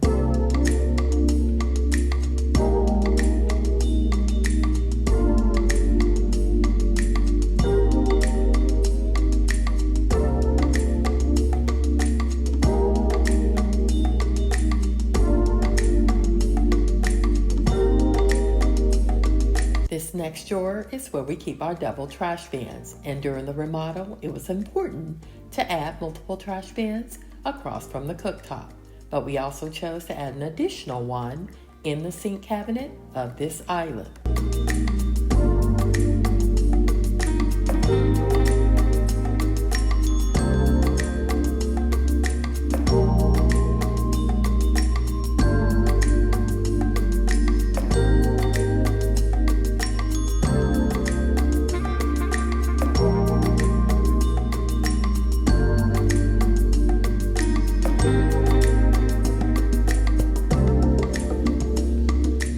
Cabinet is where we store our crock pot, and a larger pot we mainly use when cooking a seafood boil. But unfortunately, we haven't done it in a while, but since I mentioned it, I'll add it to the menu for this summer.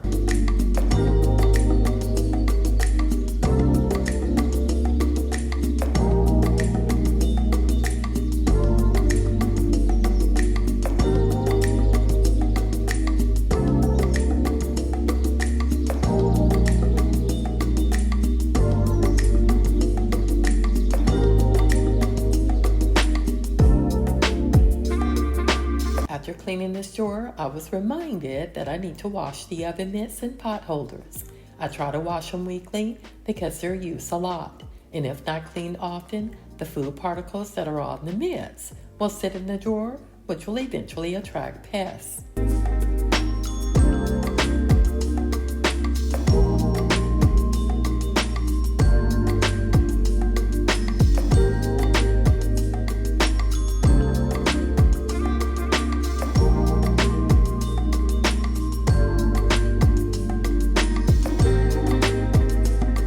Before cleaning the countertops, I did take a dinner break and enjoyed some playtime with Max, as I hadn't played with him all day.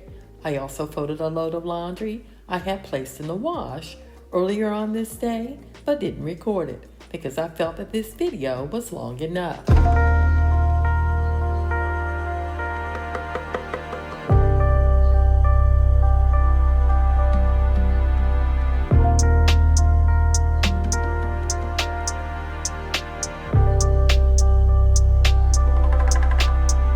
After cleaning these countertops, we have one more thing we need to do before calling this extreme clean with me of this kitchen complete. And I called it an extreme clean with me because cleaning all the cabinets, drawers, appliances, windows, moldings, door, and the floor is a lot. And if you've watched the entire video, I'm sure you agree.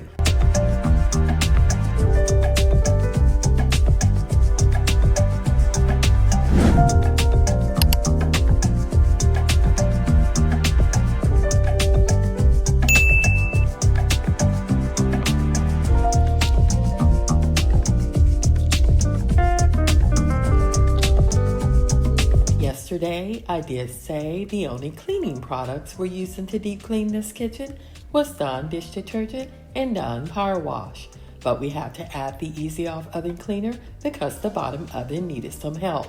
Also today, I chose to use the Wyman's Granite and Stone cleaner to clean the countertops because along with cleaning them, we also needed to condition the granite, and the Wyman's Granite and Stone cleaner does a great job at that.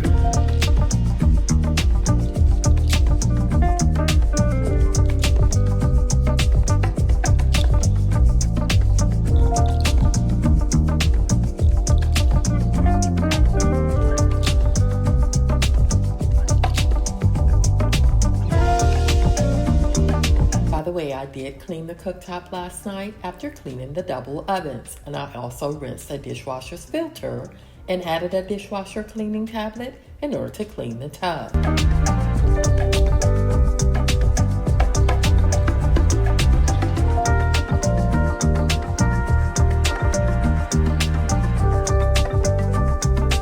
I also wanted to share with you what all the dirty microfiber cloths looked like once done. There were a few that needed to soak before washing because they had quite a few grease stains. And in order to do so, I added vinegar to warm water and after a few hours, washed them as usual.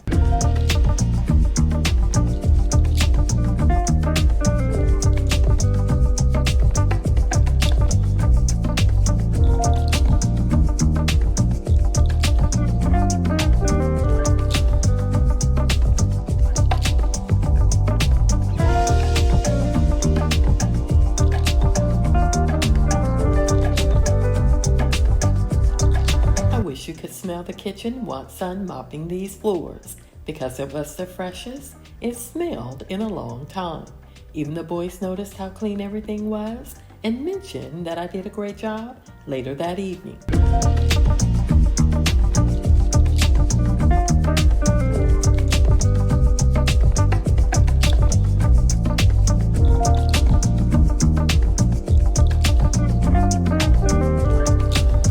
I did change the pad twice, and the next day, clean the moldings along the bottom of the cabinets, as well as the panels located on the side.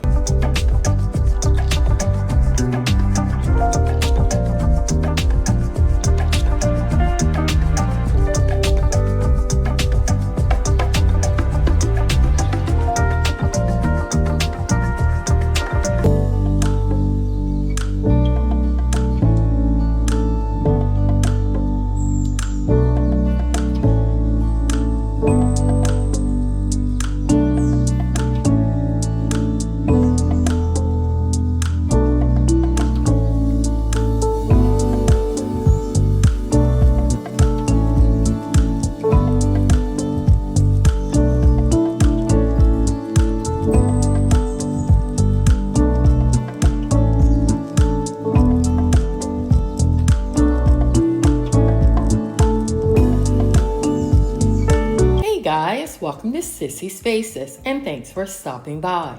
In today's Sunday Reset routine, we're doing things a little different than in past Sunday Reset routines. Along with our usual deep cleaning and laundry motivation, we're also completing a quick and easy DIY project that didn't cost us anything.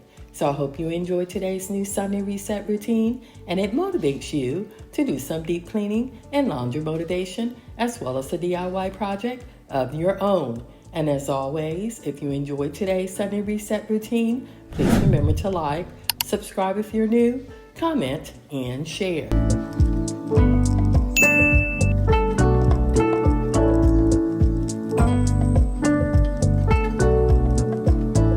As you can see, we're removing all of our cushion covers to place in the wash, and while washing, we'll gather supplies needed to start our DIY project. All of the items used to complete our project we already had and have used in the past, so that's why it didn't cost us anything.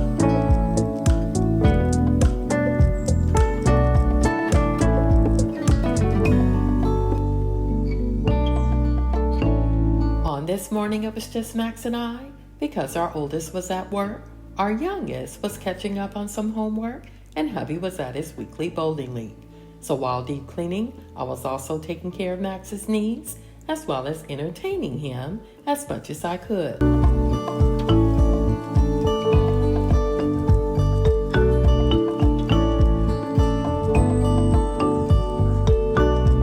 Also, the weather was absolutely beautiful outside, so I didn't mind taking him out as often as needed. It did take longer to deep clean and start our DIY project, but that's okay, because he is my fur baby now that the boys are older.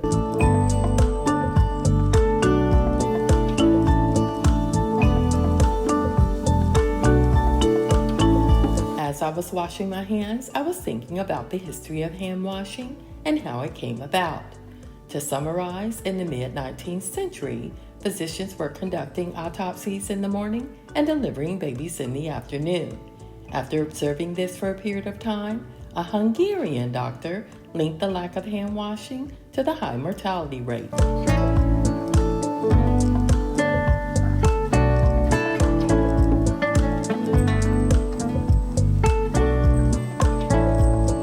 In last week's video, we reset the kitchen, deep cleaning the appliances, along with the windows, moldings, door, and floors. So today, we'll do the same in this family room, deep cleaning the sofa, as well as painting the wood base of it, which is our DIY project for today.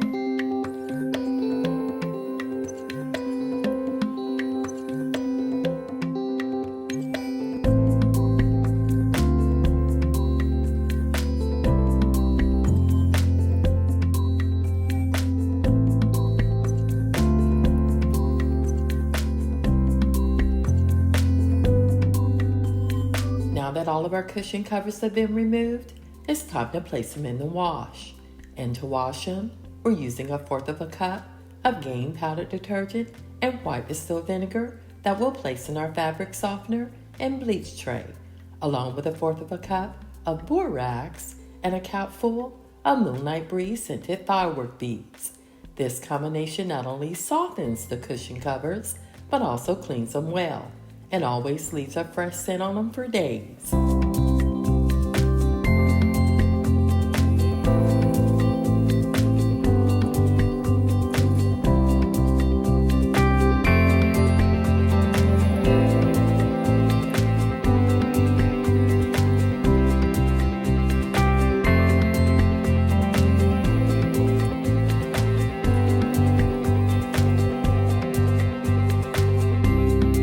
After gathering all of our painting supplies, we'll start our DIY project by placing this heavy-duty drop cloth onto the sofa in order to protect the rug. At one point, I did consider removing the rug, but I've used these drop cloths before, and they do a great job of trapping any paint between the threads of the drop cloth, thus not allowing any paint to seep through.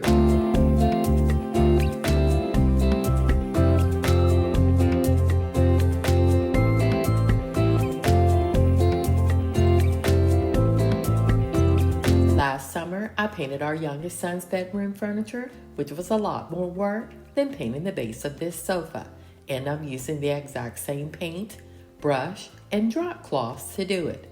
Also, I did use a roller brush when painting his bedroom furniture, but felt it wasn't needed today.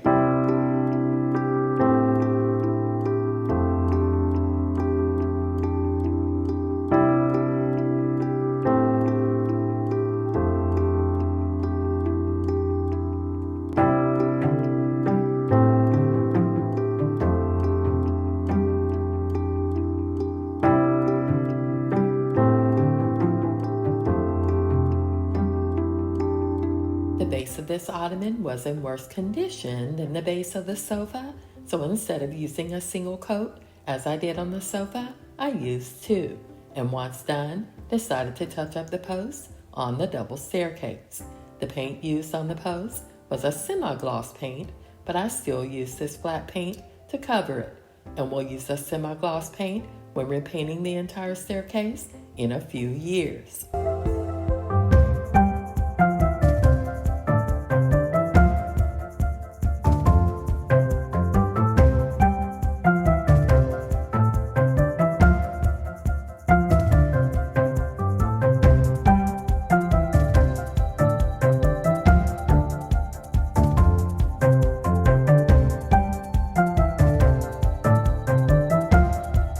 Once done painting the posts, I did clean the brush outside before rinsing it in our kitchen sink and allowing it to air dry on the counter.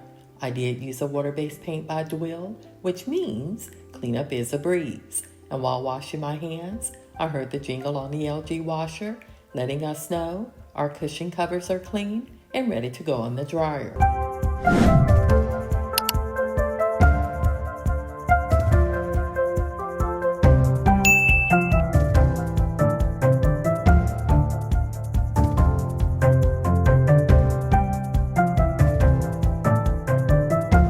To reduce wrinkles, I shook each item as I removed it from the dryer, and I checked for any dog hair remaining on the covers, but there were none. Also, when drying the cushion covers, I placed them on the gentle cycle to prevent shrinkage and immediately remove them once the cycle is complete.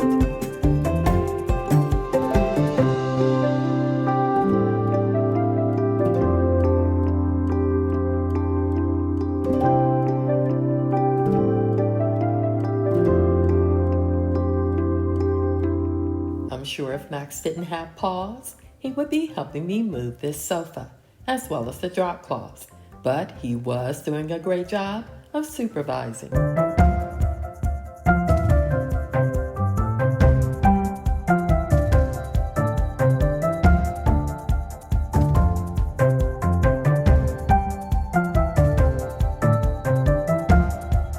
We do have plans to shampoo this rug, but not until summer. Also, whenever we shampoo the rug, we mop the laminate wood floors underneath them. For those that are new to the channel, I do spend some time vacuuming this rug because I vacuum it twice. First in regular speed, then in slow speed, as shown here. By vacuuming at slow speed, you allow the vacuum to agitate the carpet fibers, which lifts more dirt for a better clean. So in this case, slow and steady does win the race. And 3 times per year, we rotate the rug, which keeps it looking better for longer.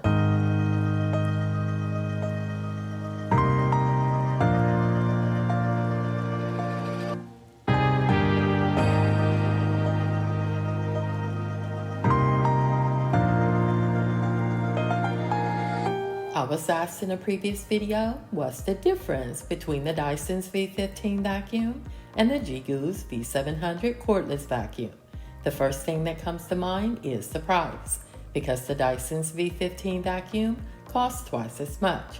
Also, G-Goose V700 cordless vacuum has a standalone vacuum cleaner station, which means the V700 vacuum empties itself once placed back on the cleaner station.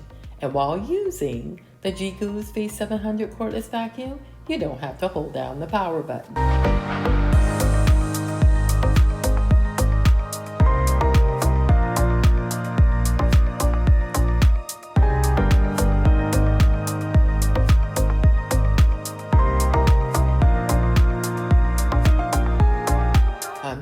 loving my spring decor, but do want to make one change today because it's not practical.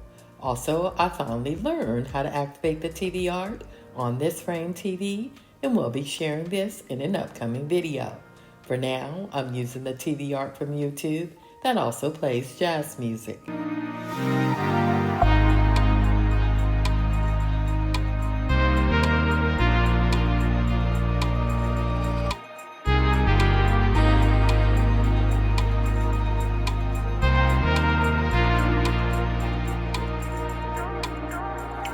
The green faux stems in this Joshua vase from Pottery Barn have quickly become my favorite, and an added bonus is that they're budget friendly. They're called pothos stems and are less than $5 each and can be found at your local Walmart or online.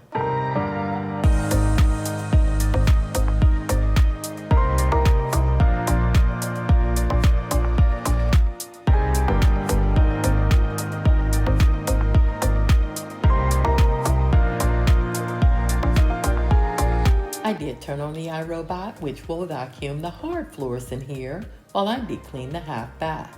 If you've been with my channel for a while, you know that once per week, I like to deep clean at least one room within our home. But today, I'm deep cleaning too, because I really wanted to get our DIY project done, but also felt, since I was moving the sofa, I might as well deep clean the family room as well.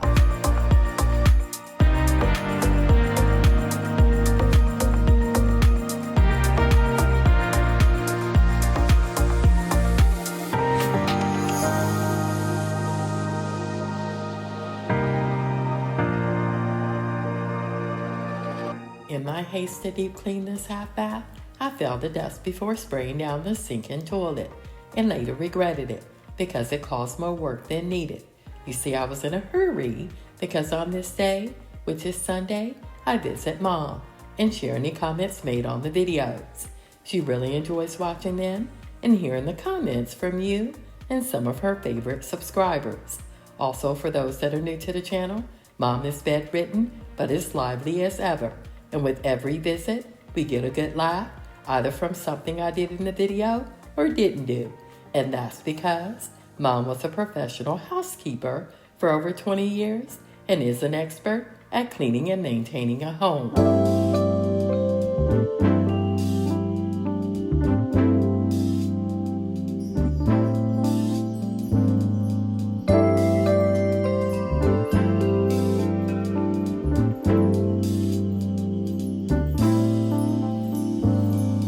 Clean this half bath, we are using several different cleaning products as well as different cleaning tools, such as spray away foaming glass cleaner on the mirror, and we use the paper towel to remove it because we are using several microfiber cloths today to deep clean the family room later, and I don't have any plans to do any more laundry besides washing the sofa cushion covers.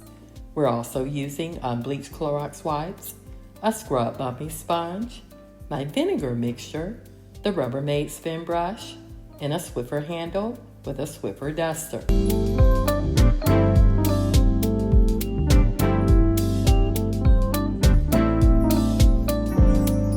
I am using several of these unbleached Clorox wipes to clean this toilet, but will also use them to clean the floors and moldings surrounding it. This is the half bath that's mostly used by guests, but I do live with a house full of men and splatters do occur.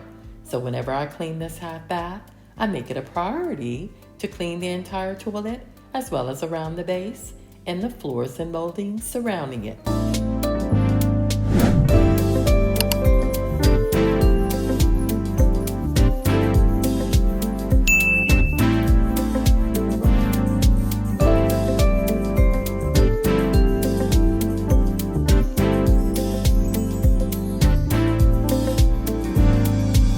Is a comfort height toilet with a concealed trapway and skirted extra tall bowl, which means it's easier to clean but does require extra work to remove the toilet seat and lid. Also, you can lift the handle up or push it down to flush it, but out of habit, I always push it down.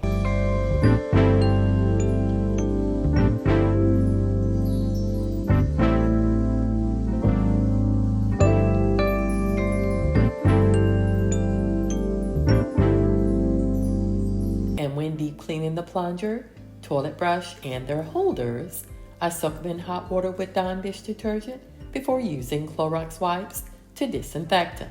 But in this case, considering the brush container was not that bad, I decided to use a Clorox wipe only.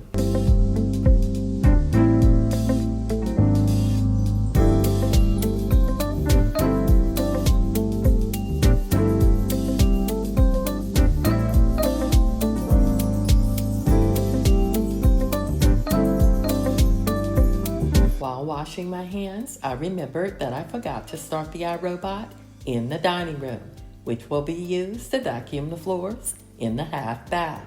We do have 2 iRobots on the first floor and 2 on the second floor. The iRobot that's located in the family room is responsible for cleaning the floors in the back of our home, while the iRobot in the dining room is responsible for cleaning the floors in the front of our home, which includes the half bath. And because I was late in turning it on, I decided to mop the floors in the half bath tomorrow versus today.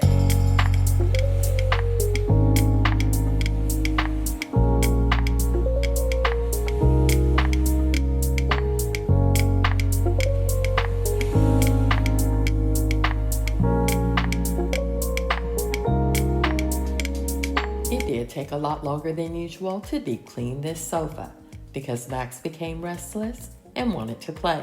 So I did take a break to play with him for a while, and thanks to his Kong toy that I filled with a mixture of hard food and treats, he was entertained until the food and treats ran out. But by that time, our oldest had returned home from work and kept him occupied until I finished.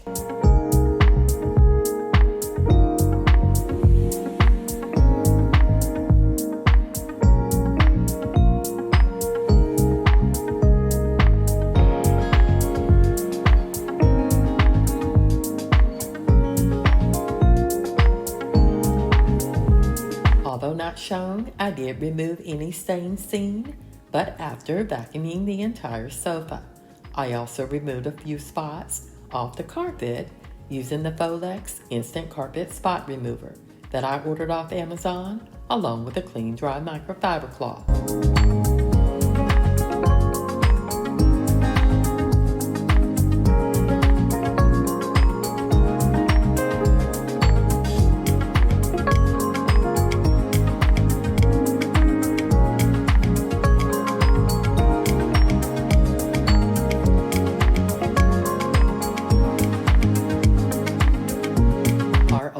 Did offer to move the sofa back in place, but at this point, I wanted him to keep Max entertained, which in my opinion was a lot more work. But he did help place some of the cushion covers back on the cushion and connected the sofa correctly after I failed to do so.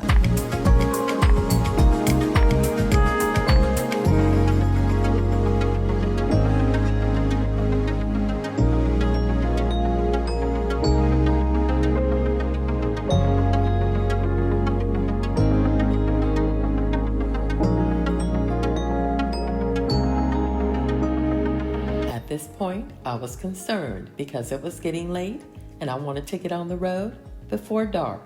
Mom lives with my older sister in Macon, Georgia, which is a little over an hour away, and I still needed to place the cushion covers back on the cushions. So instead of waiting for the dryer to finish, I removed the cushion covers while they were a little damp and placed them back on the cushions. I normally do this anyway because the cushion covers are easier to stretch when wet versus dry, but I must admit they were a little more damp than usual.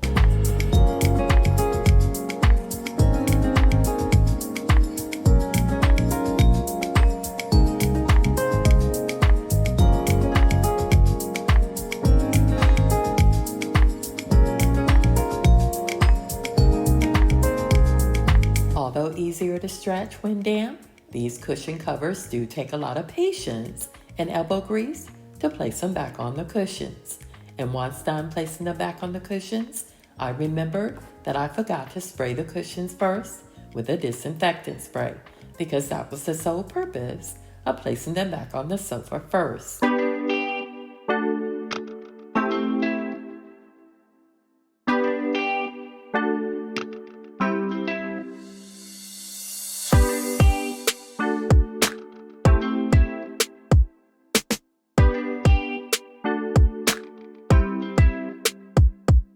Again, I did receive help from our oldest after struggling to replace the cushion covers on the lounge chairs located on both ends, because my biggest fear is ripping the zippers, and so far to date, knock on wood, this hasn't occurred.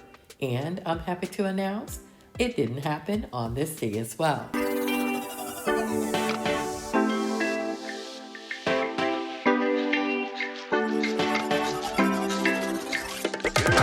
After doing this for over 7 years, I found that if I rotate the cushion and push down on it as I pull the cover up, the process would move a lot quicker. But once the cover is on, zipping it is a whole different story. And this is when I needed help from our oldest, who squeezed the cushion and cover together so I could zip it.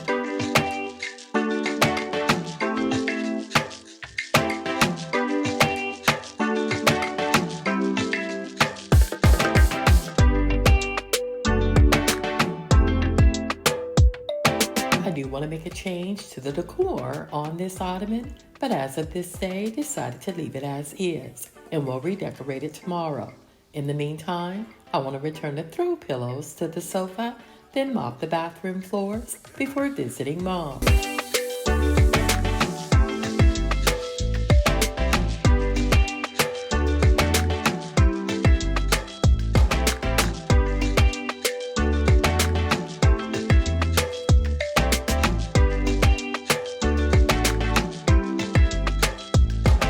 It's no surprise to those who have watched my channel for a while that I prefer to use the Swiffer brand of cleaning products when cleaning the floors, because they're quick and easy to use as well as convenient. For example, when done using the Swiffer cleaning product and tools, you simply toss the used product in the trash, which means no further cleanup is needed.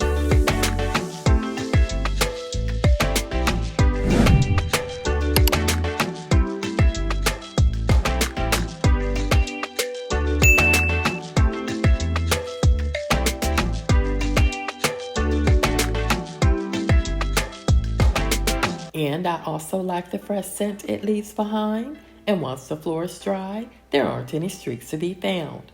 Also, the scent lingers for hours, and for smaller areas, like the half bath, only one pad is needed.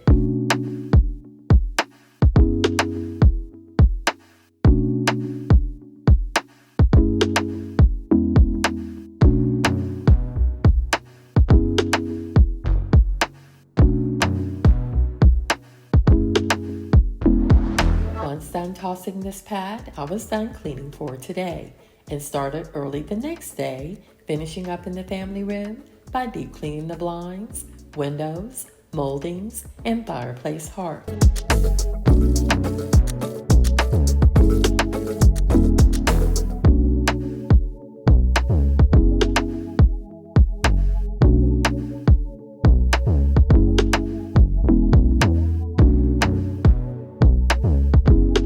If you look closely, you'll notice that Max received his monthly grooming because the hair is shorter on his ears.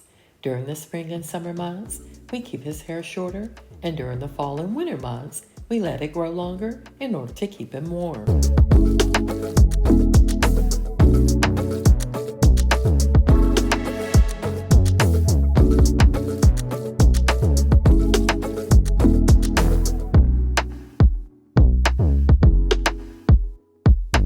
This morning, hubby and the boys were home, so I was able to get all my deep cleaning done in less than 2 hours.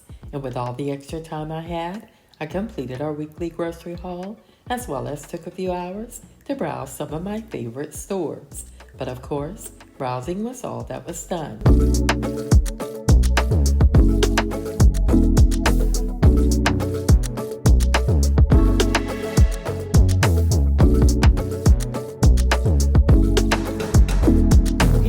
Another beautiful day outside, but also windy.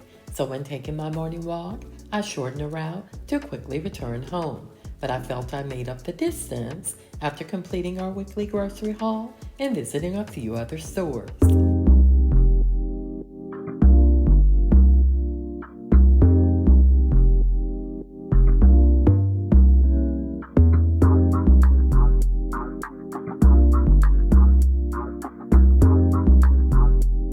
In order to deep clean these windows and moldings, we're using Dawn dish detergent and water. Over the years, I found that dipping a microfiber cloth in this soapy mixture works well at deep cleaning the windows and several other spaces within our home. And in order to prevent streaks from occurring on the windows, I dry it immediately using a clean dry microfiber cloth.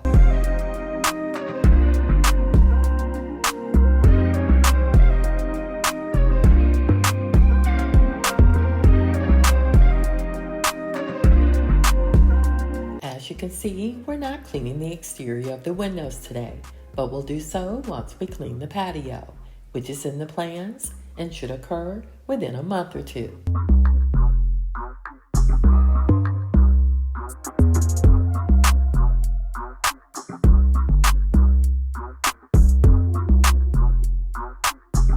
Here, I'm removing all of the stains that occur from Max's paws as he climbs on here sometimes to retrieve his toys. And since the weather has warmed up, I removed the batteries from the fireplace remote, as I'm hoping will not be used again until winter.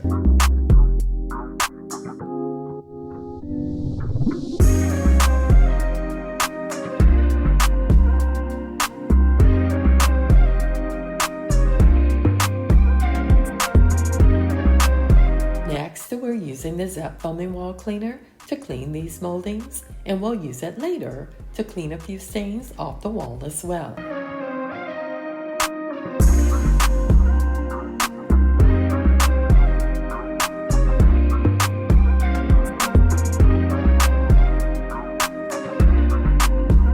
This home is over 24 years old, so some of these outlet covers have been replaced, but still need to be cleaned in order to prevent them from yellowing. This has occurred in the past, but after replacing them, I now keep them clean as much as possible. You can use dish soap, vinegar, and water to clean them, but I found a microfiber cloth dipped in a soapy solution works just as well.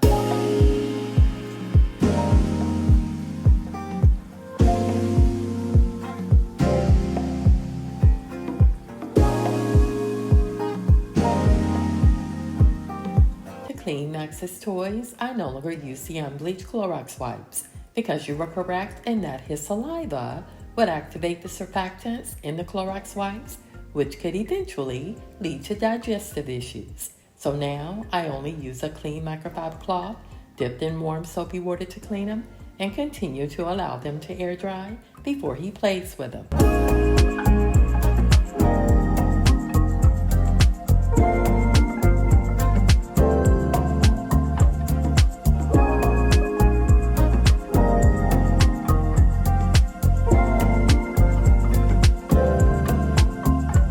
Quick check-in. How are you doing? The family and I are doing well and are happy to announce that our roof repair claim was approved by our insurance company. This was our second time applying for it because the first time they felt the damage was minimal but did replace a few windows. So we're hoping to get this roof repair project started in a few weeks. Also, Mom is doing well and sends her love.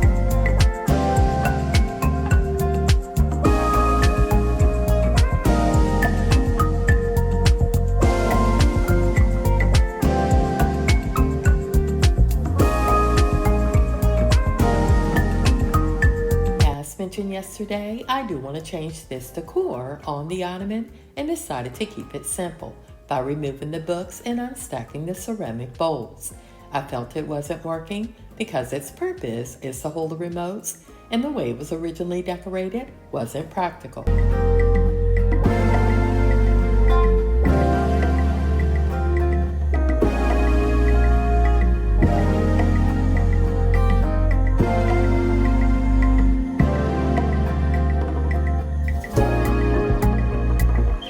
Deep cleaning this family room, we'll continue to clean the moldings and walls using the Zep foaming wall cleaner. Most of the stains are on the lower end of the moldings because this is where Max likes to rub his body once he returns from outside.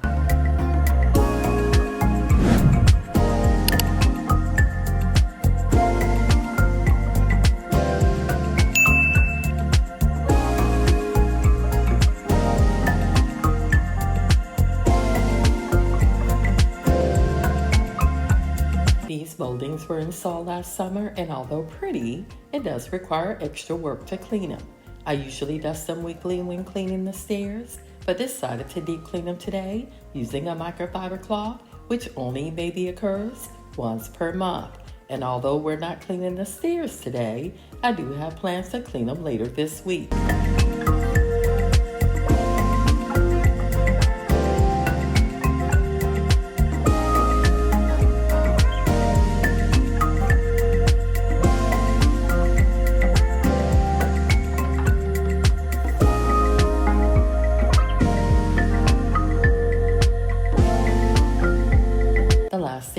To do to finish this new Sunday reset routine is to complete 2 loads of laundry. My usual routine is to complete 1 load per day, but yesterday we washed the cushion covers, so today to catch up we'll do 2 loads instead.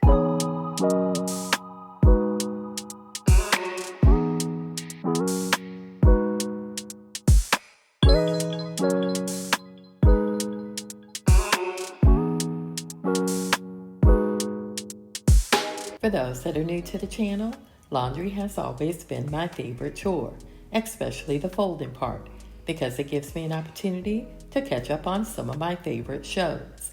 And this week, I'm finishing up The Residence, and am hoping to finish the TV series 1923 in 2 weeks, as the last episode for season 2 is scheduled to air on April 6th.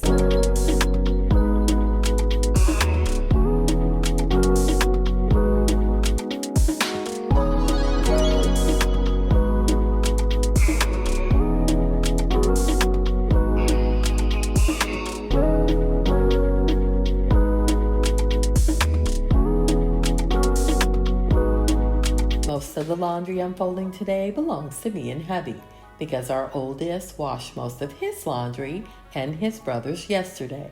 And although it seems as if I'm folding continuously, I did stop a few times to see what was happening on The Residence, because it was just that good.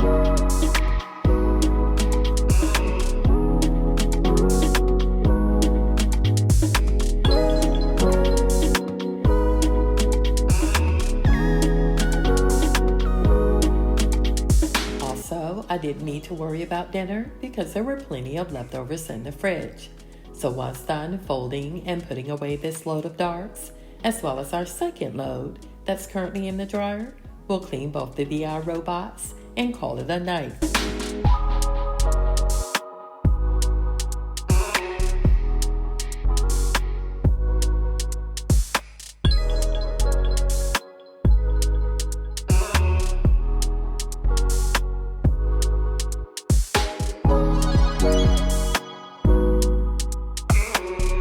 If you're wondering where Max is, he's outside with our youngest, barking for his girlfriend who lives next door.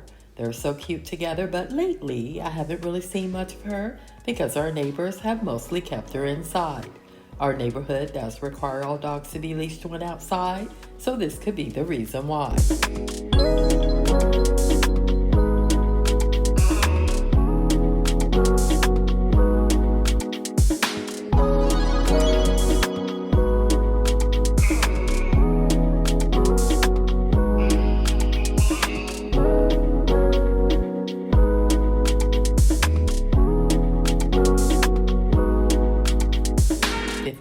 Ago, we did a complete makeover of this closet, having these custom shelving installed, as well as removing the carpet and replacing it with these dark laminate wood floors. I also picked up these wood hangers from Bed Bath & Beyond, which at the time was 50% off for a pack of 100. They are made of real wood and are bulky, which takes up a lot of space, but I did want all of the hangers to match, and the price for these hangers were just right.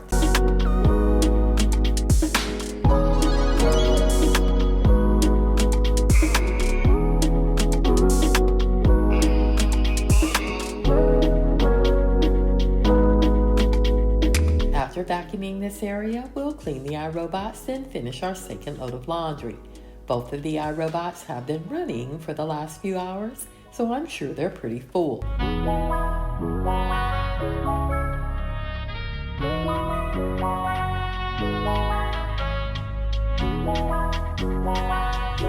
Hey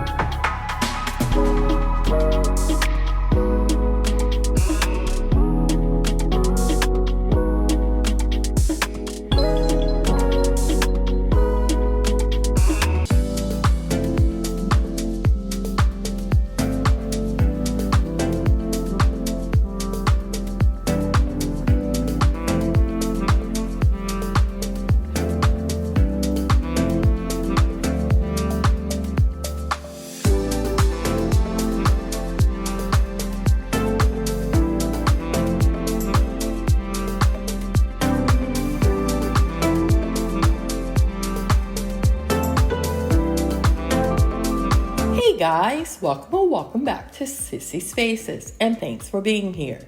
As you can see from the intro, we're cleaning, decluttering, and organizing the garage. But unlike past garage cleaning videos, this year I'm doing it solo because the family and I decided to clean the garage as well as to weed the gardens and edge and mow the lawn. So the boys are weeding the gardens, hubby is mowing and edging the lawn, and as you can see, I've chosen to clean, declutter, and organize the garage. So I hope you enjoy this one, and if so, please remember to like, subscribe if you're new, comment, and share.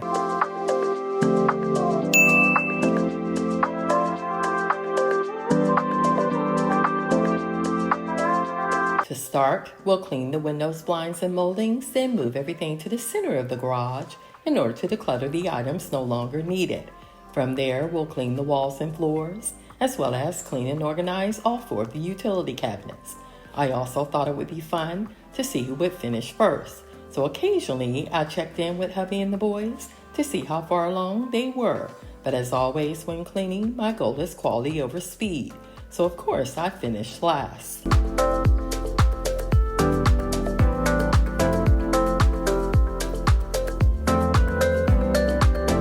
Now that the blinds, windows, and moldings are cleaned, it's time to declutter the items no longer needed. And a quick tip when decluttering is to sort like items together and to get rid of the items you no longer need or use. I've also found over time that once I've decided to donate or dispose of an item, I place it in the trash or donate pile, which is always out of view. By keeping the donate or trash pile out of view, you're more than likely not to change your mind on whether or not to keep, donate, or trash the items.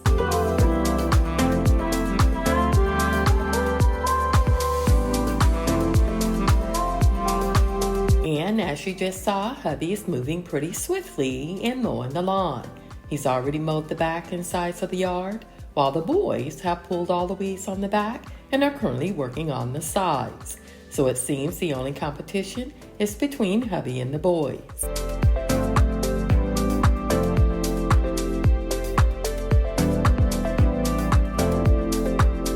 I did slightly injure myself while cleaning, decluttering, and organizing the garage.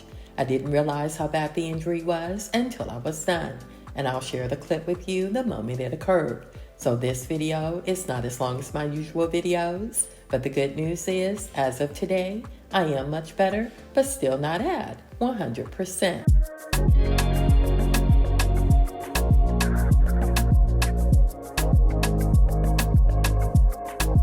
I promised hubby that I wouldn't move his bowling balls because last year I cracked a couple of them as well as scratched up the remaining few.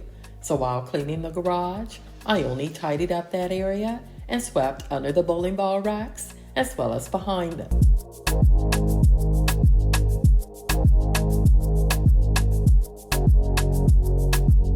Once the decluttering process was complete, it was time to clean. And when cleaning this garage, the Swiffer duster and extendable handle were my cleaning tools of choice. I also used a polyfiber angle broom with dustpan to clean the baseboards and floors. And surprisingly, those were the only 2 cleaning tools that were really needed. But before injuring myself, I did have plans to deep clean the windows and door with a microfiber cloth dipped in a mixture of warm water and Dawn dish detergent. But after injuring myself, I chose to do it on another day.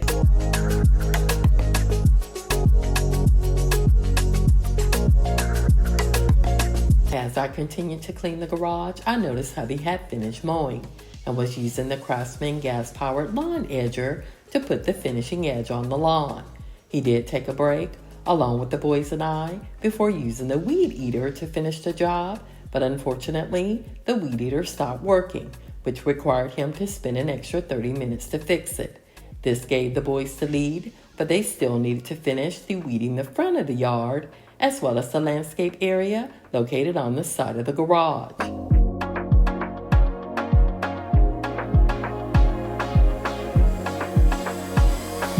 Once done cleaning the walls and moldings, I turned my attention to the first of 4 utility cabinets, which were in desperate need of cleaning, decluttering, and organizing. This step did take the longest to complete, but previously I had taken a nice lunch break, so I was ready to take it on. And in my opinion, I figured the best way to do this was to remove all items off one shelf at a time, then clean, declutter, and organize it.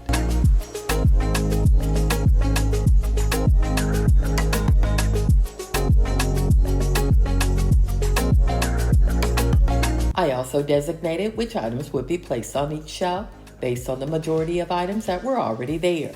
For example, most of hubby's car cleaning supplies were located on the first 2 shelves. So as I decluttered and organized, I sorted like items together and disposed of any empty bottles and trash seen. I also wiped down a few of the bottles to prevent stains from reoccurring on the shelves.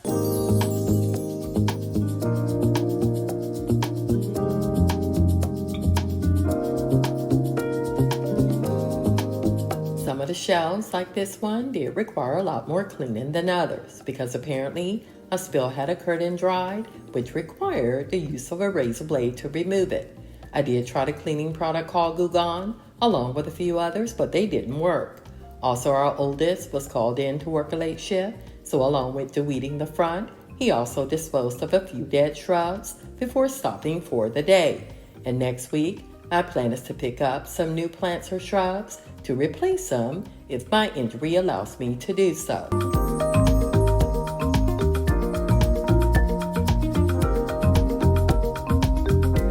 As you can see, hubby was still working on the weed eater as I started cleaning, decluttering, and organizing the 3rd shelf. He did eventually realize that he would need to order a new one because the cost of repairing or replacing the damaged part exceeded the cost of the weed eater itself. So later, after showering, he stopped at Sprouts Farmers Market for fresh vegetables and also visited Sam's to pick up some steak. And when he returned home, he cleaned and prepped the grill in order to prepare them.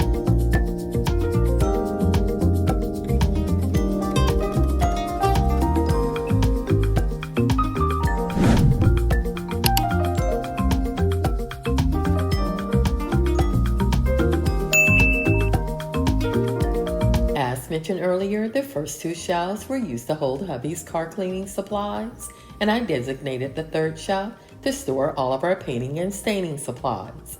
At first, I was going to use the 4th shelf for overstock, but after sorting like items together, it eventually was used to hold all of our yard cleaning supplies, as well as the cover for the riding lawnmower.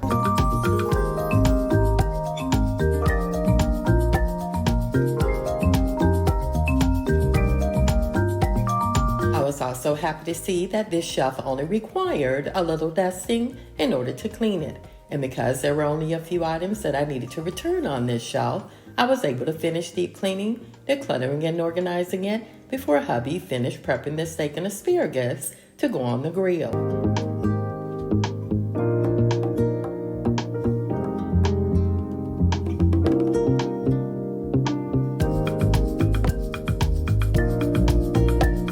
Another great tip when cleaning, decluttering, and organizing is to trash the items right away. In my opinion, by doing so, this made the decluttering process less stressful, and when I was done cleaning and organizing, I only need to place the donated items in my car to take to Goodwill later.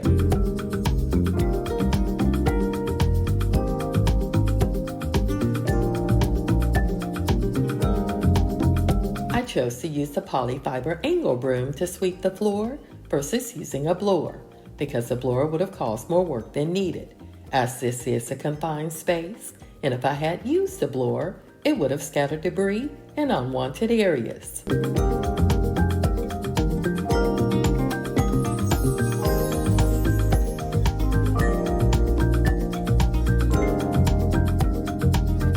This broom did come with a matching dustpan, but I'm not sure what happened to it. So in the meantime, I'm using a commercial dustpan that hubby likes to keep in the garage. Also, the only difference between a commercial dustpan versus a household dustpan is the size.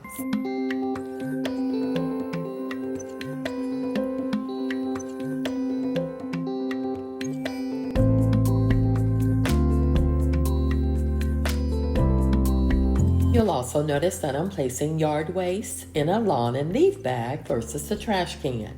By doing so, it allows for easier composting and reduces landfill waste.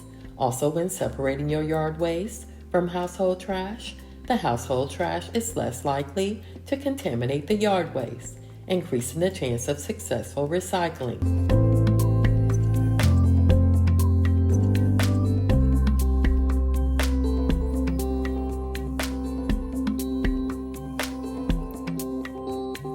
Now that most of our cleaning is done, it's time to declutter and organize the 3 remaining utility cabinets.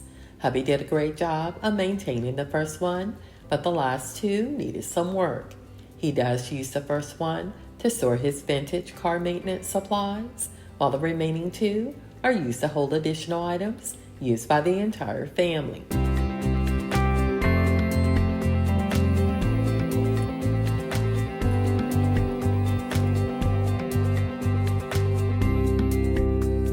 After organizing the second shelf of this cabinet, I wasn't completely satisfied. So once done cleaning, decluttering, and organizing the third cabinet, I did return to reorganize that second shelf.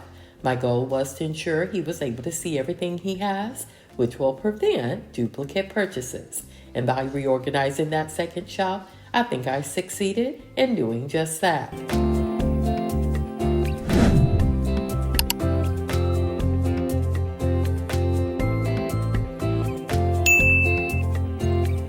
Collected a lot of gloves over the years, and when decluttering them, I discovered several were missing their mate and others were riddled with holes.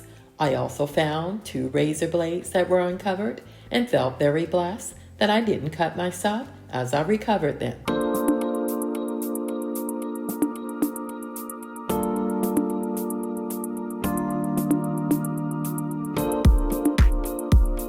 When returning items, I made sure to place some of them exactly where they were before. Hubby does work on his vintage car often, so to keep his workspace simple, I place his most used items up front and store the remaining items in the back. I also folded all of our drop cloths, but instead of returning them to the shed, I decided to place them on top of the large utility cabinet, along with 2 of our most used sanders. And as I placed the items on top of the cabinet, I stepped down, landing on the side of my foot, which caused the injury I mentioned earlier, and later was told it was called a foot sprain.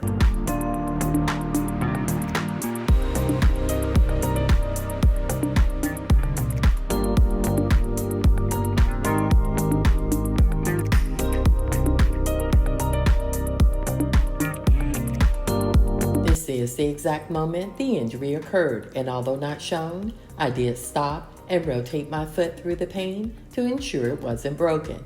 I also didn't feel a lot of pain until later that evening when I removed the shoe and sock. I also had some swelling on the outside of my left foot as well as bruising. I have experienced many knee injuries throughout my military career and treated my foot the same by using the RICE acronym, which stands for rest, ice, compression, and elevation. And as hubby was continuing to prep for dinner, I explained what happened, took a couple of Tylenols, and went back to work.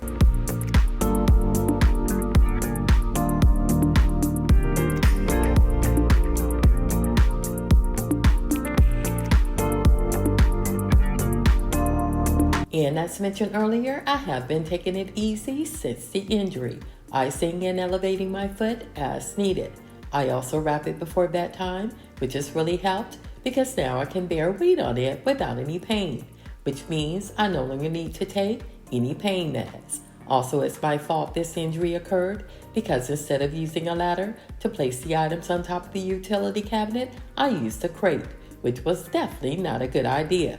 By the way, I've included some before and after clips and must admit, this garage is a lot cleaner, decluttered and organized than it was before.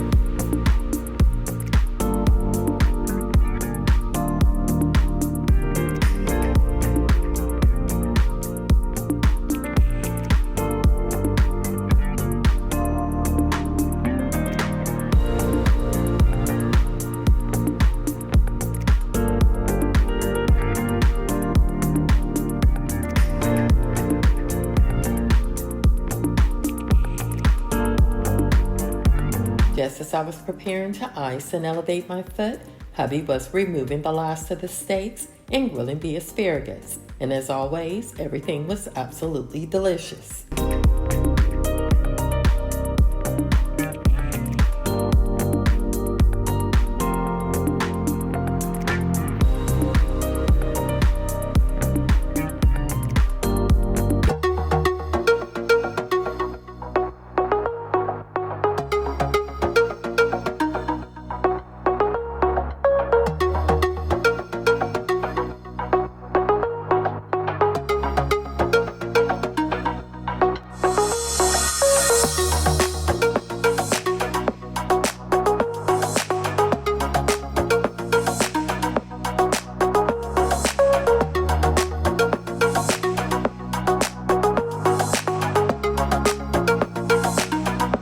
Hey guys, welcome back to Sissy Spaces, and if you're new, welcome. Today's video is full of spring cleaning motivation as we reset our master bedroom, bathroom, and walk-in closet for spring. And along with lots of spring cleaning motivation, I've also included some laundry motivation as well as sharing a new household item that has vastly improved my sleep. So I hope you enjoyed today's video and it motivates you to do some spring cleaning of your own. And as always, at the end of the video, please remember to like, subscribe if you're new, comment, and share.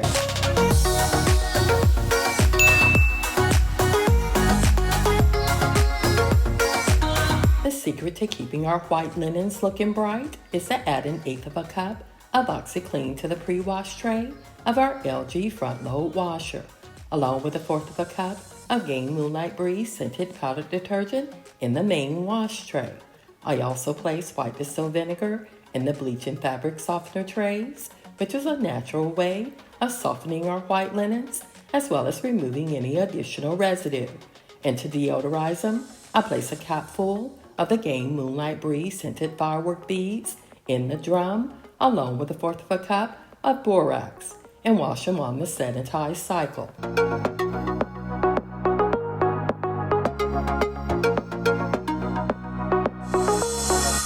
At one point, I wanted to remove this rug in order to clean under the Tempur-Pedic base, but unfortunately was unable to do so because the legs of the adjustable base were not screwed in tightly, which caused them to shift as I moved it.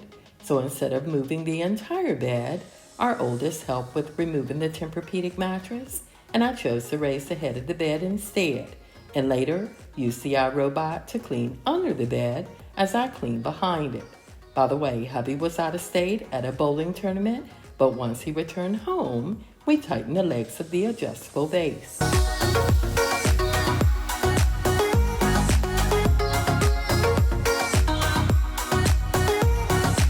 Along with vacuuming this Tempur-Pedic adjustable base, I also vacuumed the mattress and later placed the mattress and pillow protectors in the wash.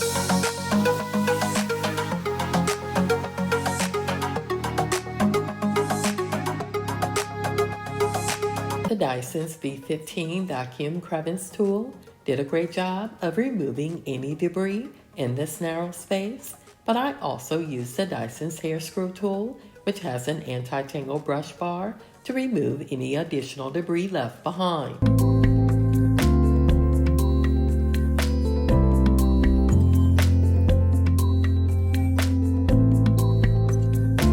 These nightstands as well as the lamps are from Wayfair and were at an affordable price. I'll also do my best to link all items shown today in my description box, but please watch the entire video as I'll share where everything is from in case I'm unable to link them.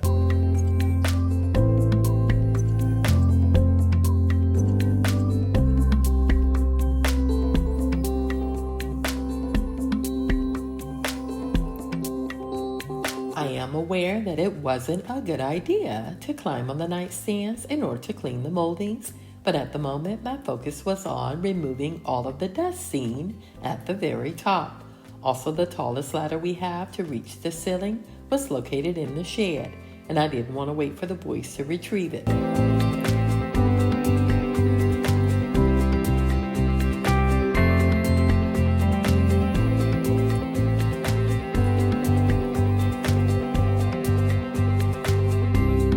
Along with using several Swiffer dusters and mopping pads, I also used several microfiber cloths and Dawn dish detergent mixed in warm water to deep clean this bedroom.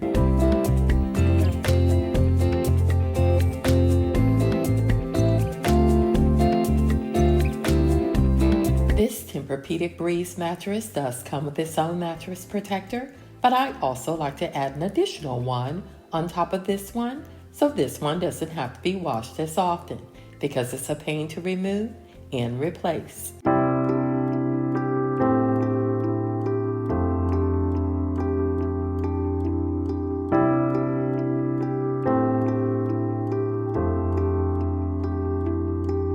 I want to thank Viewstar for sponsoring a part of today's video. They sent me 2 of their king-size fluffy pillows that feel like real down, although they're made of a microfiber material. And the silky smooth cover completes the coziness, which allowed me to snooze the night away. As you can see, these pillows were packaged well and vacuum sealed, but once the plastic was removed, it expanded quickly. Although according to the instructions, its full size is achieved within 24 hours. I was also happy to read that these are machine washable and dryer friendly because I do wash my pillows often. And after sleeping on them for 6 nights, I found that they stayed fluffy all night long and retake their shape soon after I tear myself away. Lastly, I compared them to my favorite pillows, which have lost their fluffiness over time. And as you can see, the Viewstar pillows are much fluffier and definitely passed the fold test, even though they haven't been given much time to fully expand. So if you're in need of some new bed pillows that I thoroughly enjoyed for the past 6 nights, I'll have them linked in my description box.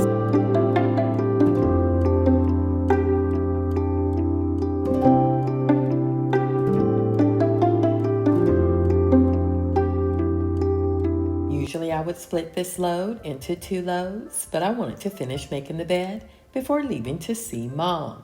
Although we do have 2 sets of sheets, we only have 1 set of pillow protectors and the 1 additional mattress protector I mentioned earlier.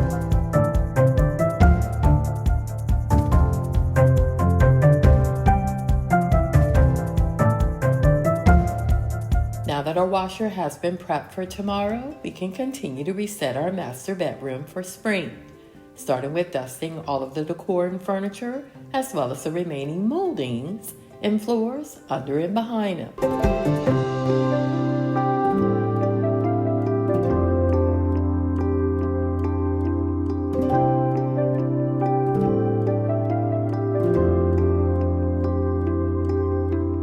For those that are new to the channel, I did decorate this bedroom as well as several other rooms within our home for spring in my Spring Clean and Decorate With Me video I posted 4 weeks ago. So if you're curious as to how the remaining rooms turned out at the end of this video, go back and check it out.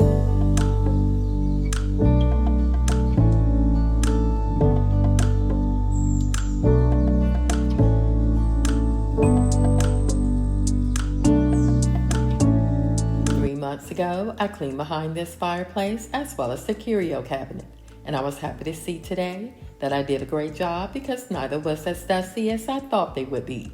Also, for those that are new to the channel, the fireplace is from Wayfair as well as this Curio cabinet, and again at the time, both were at an affordable price.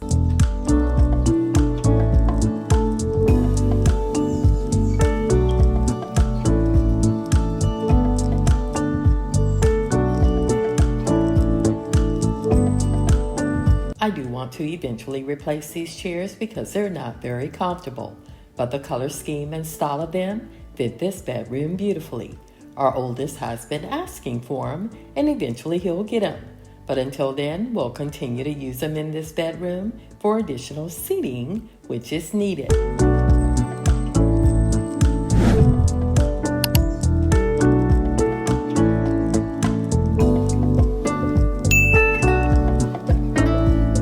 Now that all of our surfaces are dust-free, it's time to deep clean them. And as mentioned earlier, we're using a mixture of Dawn dish detergent in warm water with a damp microfiber cloth and a dry microfiber cloth to do it. You'll notice as I clean with these microfiber cloths, I'll use the damp microfiber cloth to remove any remaining dust and debris left behind, then use the dry microfiber cloth to remove the excess moisture and leave the surface streak-free. This does take time, but it's worth it because your surfaces will stay cleaner for longer.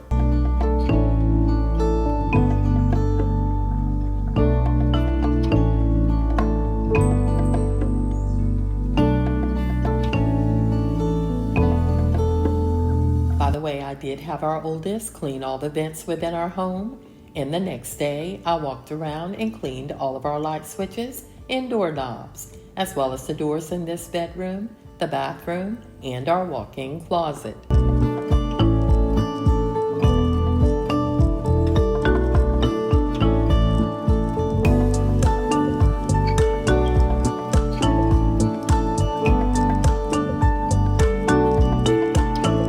To save on cleaning products 1 month, I'll use a cleaning product such as the spray weight glass cleaner on this mirror, but the next month, like today, we'll use a damp and dry microfiber cloth to clean it. This not only saves money, but also removes any residue from the cleaning product left behind.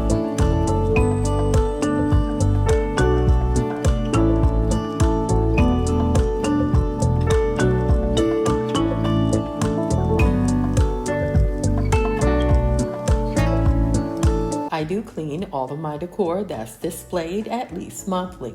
And cleaning this decor is right on time because it has been a month since I last deep cleaned it. Unfortunately, most people forget to clean their decor, but it's important that it's done because by removing the dust, allergens, and germs from your decor, it promotes a healthier living environment, as well as keeps your decor looking their best.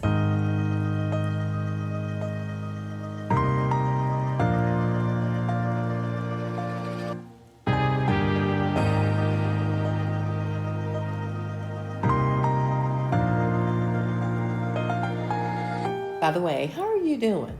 The family and I are doing well and are excited about getting a full roof replacement. We have paid our deductible and are waiting to lock down a date. This weather has been unpredictable, and with rain that's forecasted over the next few days, mixed with cloudy skies, we may have to wait longer than we hope.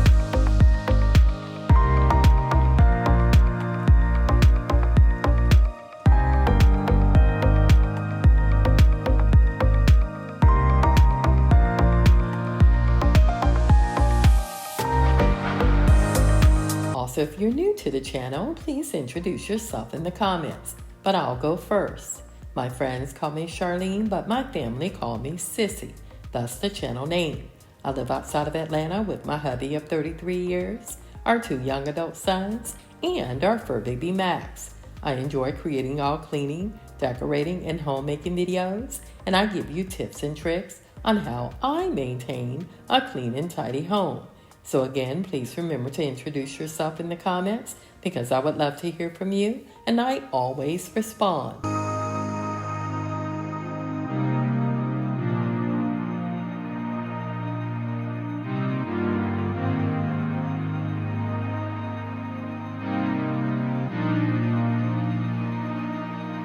I also had planned to deep clean the exterior of these windows today, but it's supposed to rain within a few hours. So I'll place these, as well as the guest bedroom exterior windows, on our list of things to deep clean next week. But I will spend some time today thoroughly cleaning the interior of these windows, as well as the ones located in our bathroom.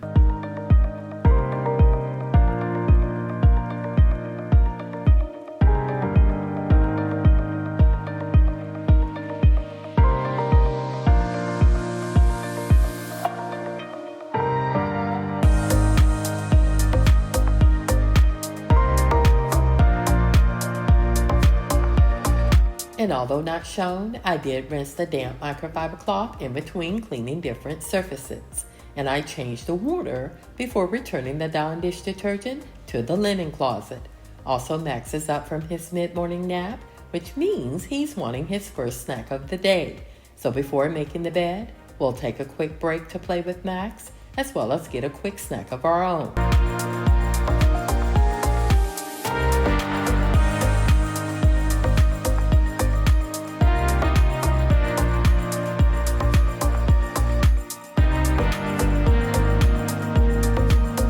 While on break, I did place the clean mattress protector on the bed, as well as the second set of clean sheets and pillow covers, all while also waiting on the coverlet to come out of the dryer. And once done, placing the coverlet on the bed, we'll deep clean the ceiling fan using this long-handled duster.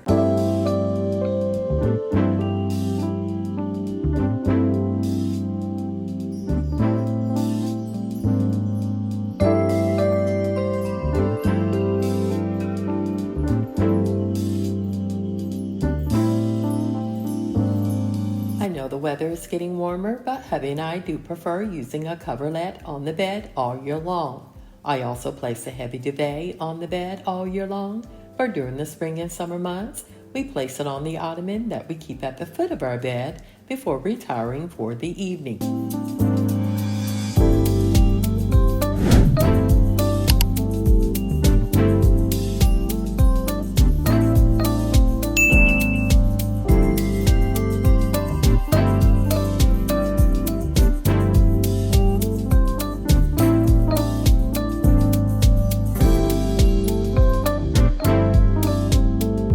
Before returning the ottoman at the foot of our bed, I do want to vacuum this Laloa Magnolia Home by Joanna Gaines Sinclair rug in the color Pebble Taupe. This rug is also machine washable, but I have no plans to do so because it's almost a 9 by 12 and definitely will not fit in our washer or dryer.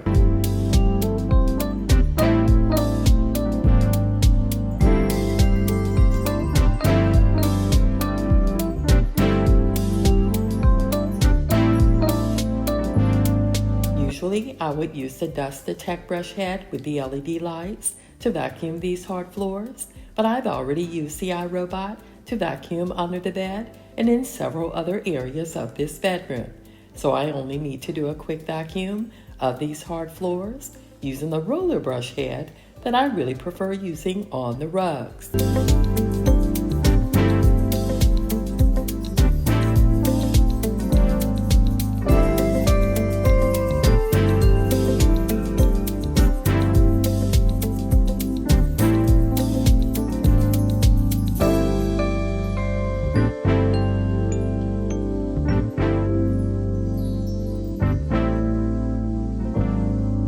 And although not shown, I did vacuum the floors in the bathroom and the walk-in closet, although I haven't deep cleaned them yet.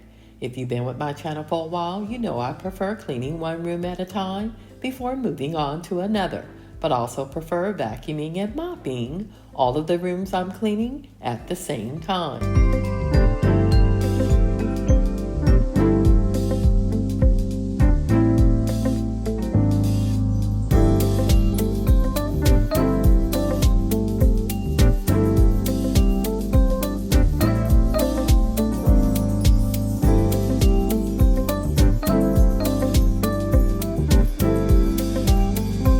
Still loving this green coverlet and chunky knit throw from Target and enjoy changing up how I display them on the bed, as well as how using different throw pillow covers enhances the green and beige colors.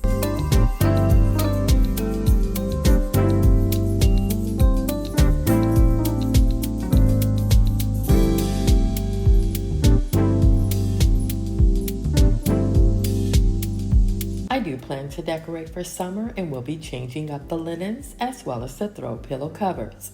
Don't get me wrong, because I really do enjoy cleaning, but decorating is also at the top of the list.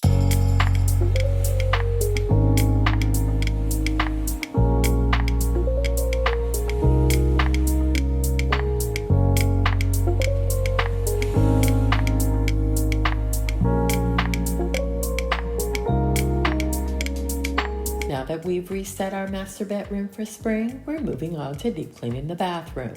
I still need to mop the floors in our bedroom, but we'll do so at the same time that I mop the floors in our bathroom and walk-in closet.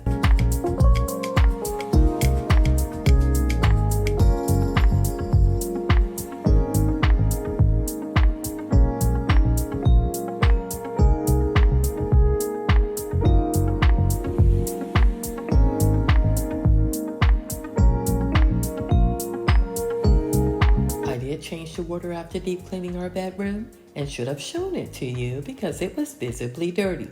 Also, the lights were pretty warm, so I was careful not to touch them with the damp microfiber cloth used earlier because in the past, one shattered in my hand as I cleaned the light fixture.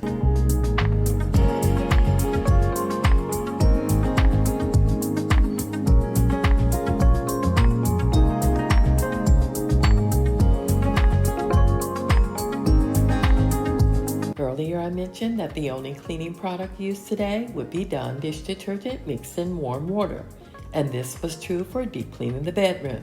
But when deep cleaning the bathroom, I also used the spray-away foaming glass cleaner, Clorox wipes, and later I'll share a new cleaning product I ordered off Amazon that I highly recommend because it works.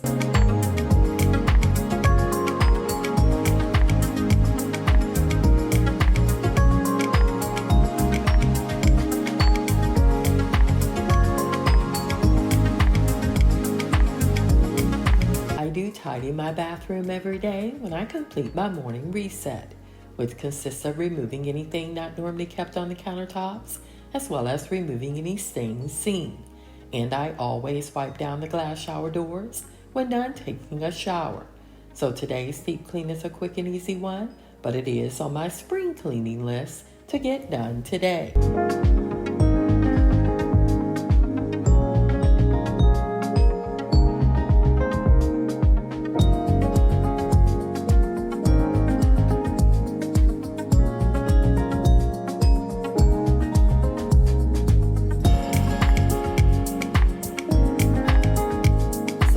I do once per month in this bathroom is deep cleaning this window as well as the molding surrounding it. I also dust the walls using the Swiffer dry sweeping cloths and mop, as well as deep cleaning the moldings, doors, doorknobs, light fixtures and switches, along with removing any debris seen behind this tub.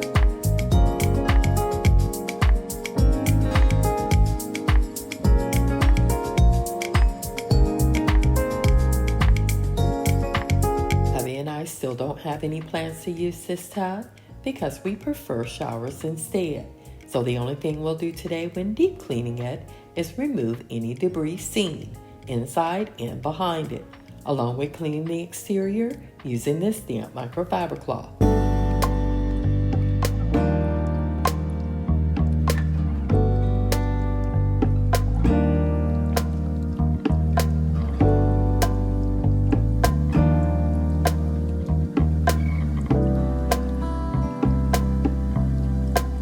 Mentioned earlier, I did remove the water from the shower doors as part of my morning reset and will clean the walls and floors of the shower later. But in order to give the cleaning product time to work, I'll clean hubby's vanity next.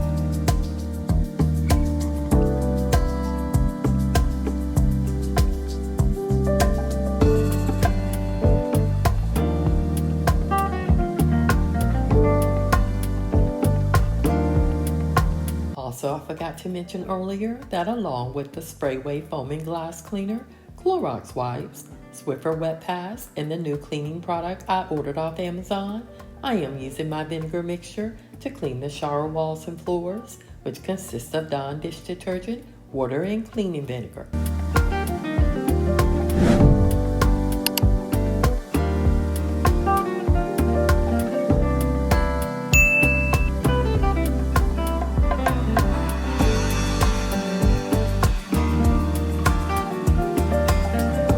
Hubby texted a few minutes ago that he should be home in a few hours.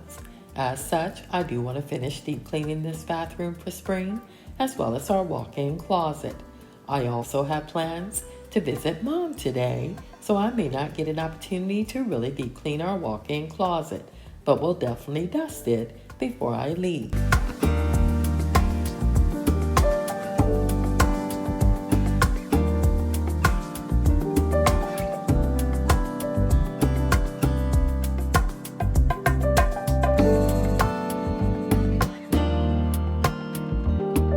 Along with this spin brush that was gifted to me a few months ago, I'm also using a new cleaning product called BioClean, which is a popular water stain remover.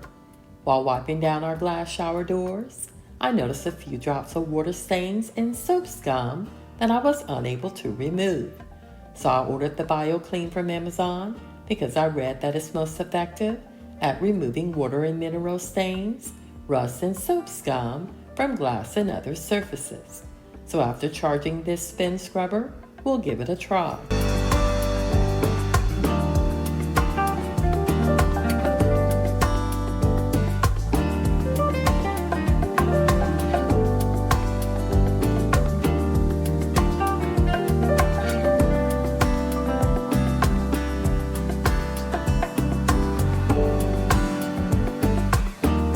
According to the instructions, you simply apply the BioClean to the surface using a dry cloth, sponge, or brush. And as you just saw, I applied a tablespoon to the soft side of the Scrub Mummy sponge. The instructions then say rinse and repeat as needed. Considering I do remove excess water from my glass shower doors daily, I only need to use one application. And after rinsing the doors, I use a dry microfiber cloth to remove any excess water and moisture from the glass.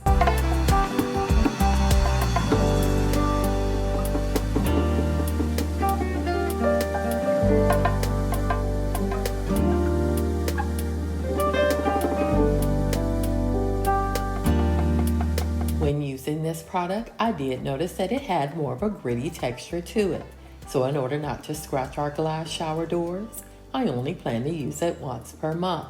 Also, my oldest son had a lot of water stains on the bottom of his glass shower doors, and this product did a great job of removing them, but he did need to apply it more than once.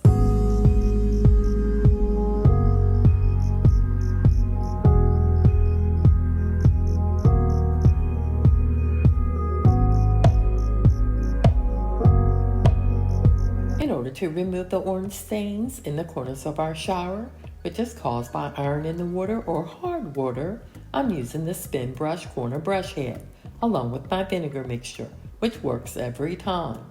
And I don't need to scrub because my vinegar mixture has already dissolved most of it, and this electric spin scrubber will remove the rest.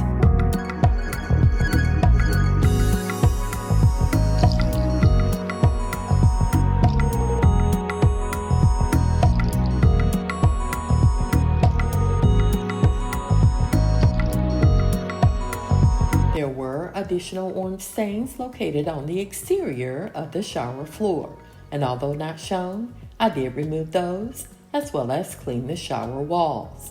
Also earlier, I did spray my vinegar mixture on the shower head and will use this damp microfiber cloth to clean it along with the rest of the shower fixtures, including the handles on the glass shower door.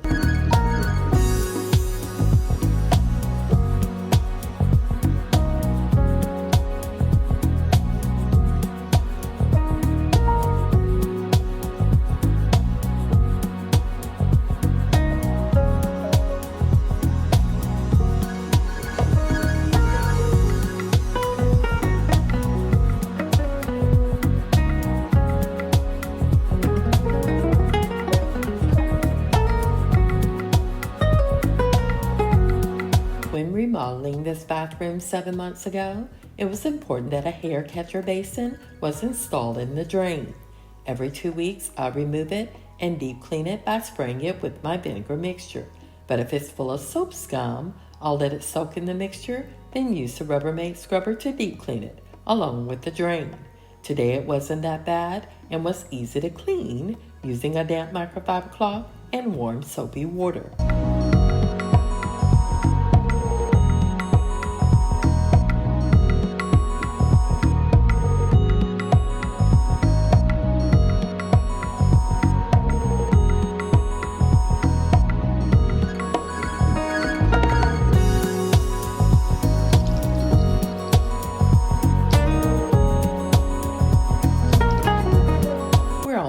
done spring cleaning this bathroom, but still need to clean the toilet room and floor. And if you've been with my channel for a while, you know my product of choice when cleaning the toilet room are the unbleached Clorox wipes. So once done, returning the other cleaning products and tools to the linen closet, as well as the microfiber cloths to the laundry room, we'll get to it.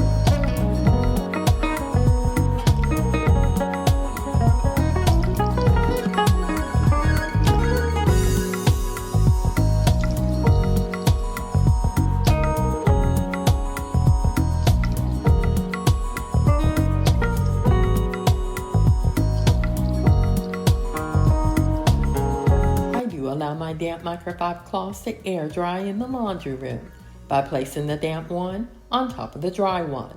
And once I have at least a week's worth of dirty ones, I place them in the mesh bag shown earlier, then wash them using cold or warm water, depending on how soiled they are. And to dry them, I place them in the dryer on the gentle cycle or air dry cycle.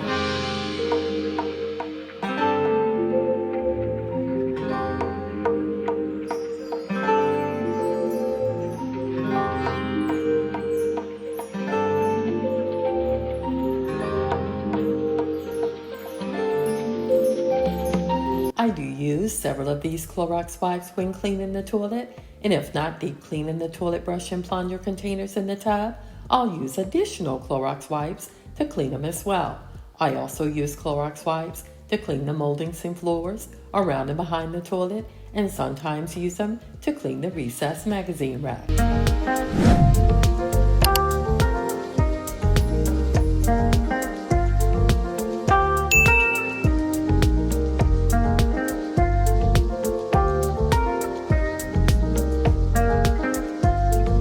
This tissue container as well as the toilet roll holder does get pretty dusty, so I always dust them with a dry clean tissue or use a paper towel, which works just as well. And although not shown, I did clean the pitcher we keep above the toilet as well as the small window located above the recessed magazine rack.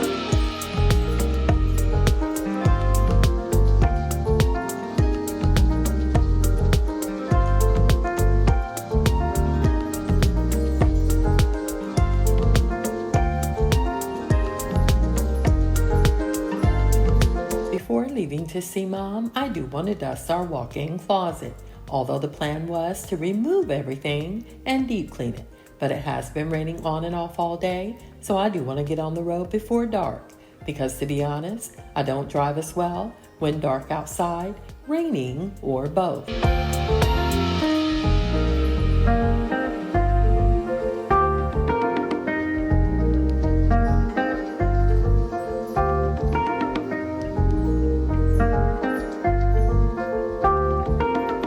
Once done dusting these remaining shelves, we'll gather our Swiffer wet pads and mop that I like using when mopping the floor.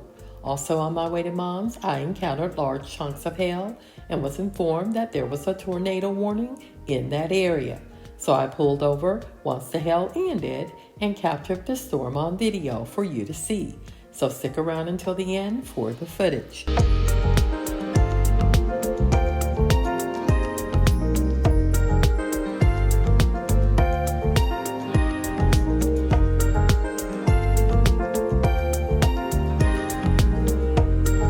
I did order 5 pairs of the mopping slippers from Amazon, but returned them because whenever I mopped, I would forget to put them on. Also, when it was time to mop, I was either exhausted by then and wanted to get it over with, or would mop my way out of a room, which meant I didn't need to use the slippers after all.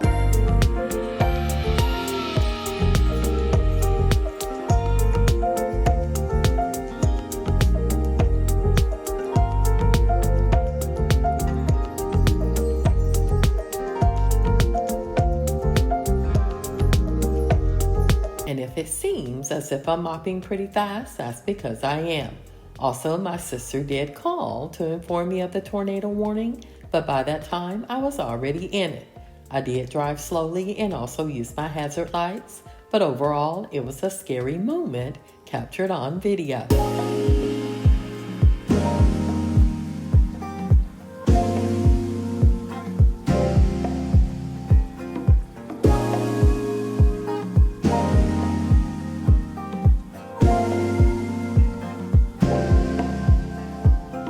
After mopping the floors in this bathroom, we'll replace the towels, grab my purse and shoes, then head out. By the way, I included footage of me driving to Mom's in the storm, then driving home, and you'll see that the weather had changed for the better by then.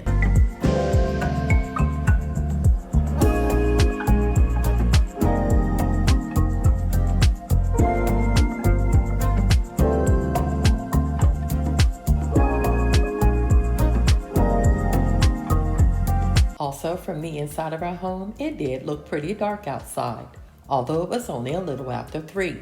I should have known the weather would get worse as I drove south because it was raining pretty hard in our area as I drove onto the interstate. But as the old saying goes, you live and learn.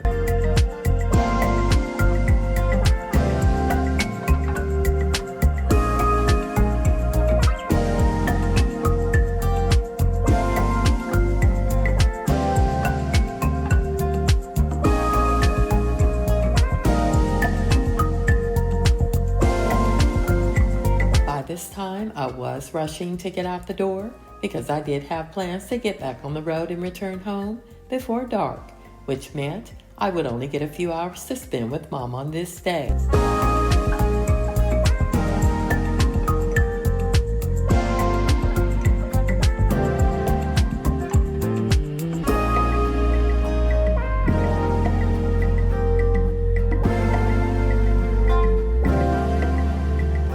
To summarize the driving clips you're about to see, it's me in the first clip leaving our local area.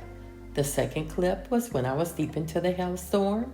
In the third clip, I pulled over to wait it out, and by the fourth clip, I was less than 3 minutes away from Mom's. The last 2 clips are me driving home in better weather, although it was raining as I pulled into the driveway.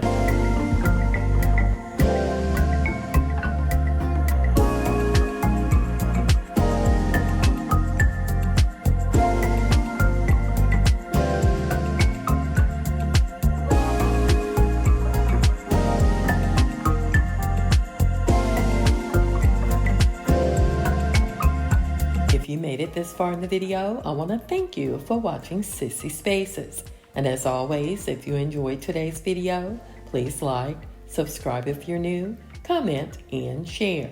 Again, thanks for watching, and I'll see you in my next video.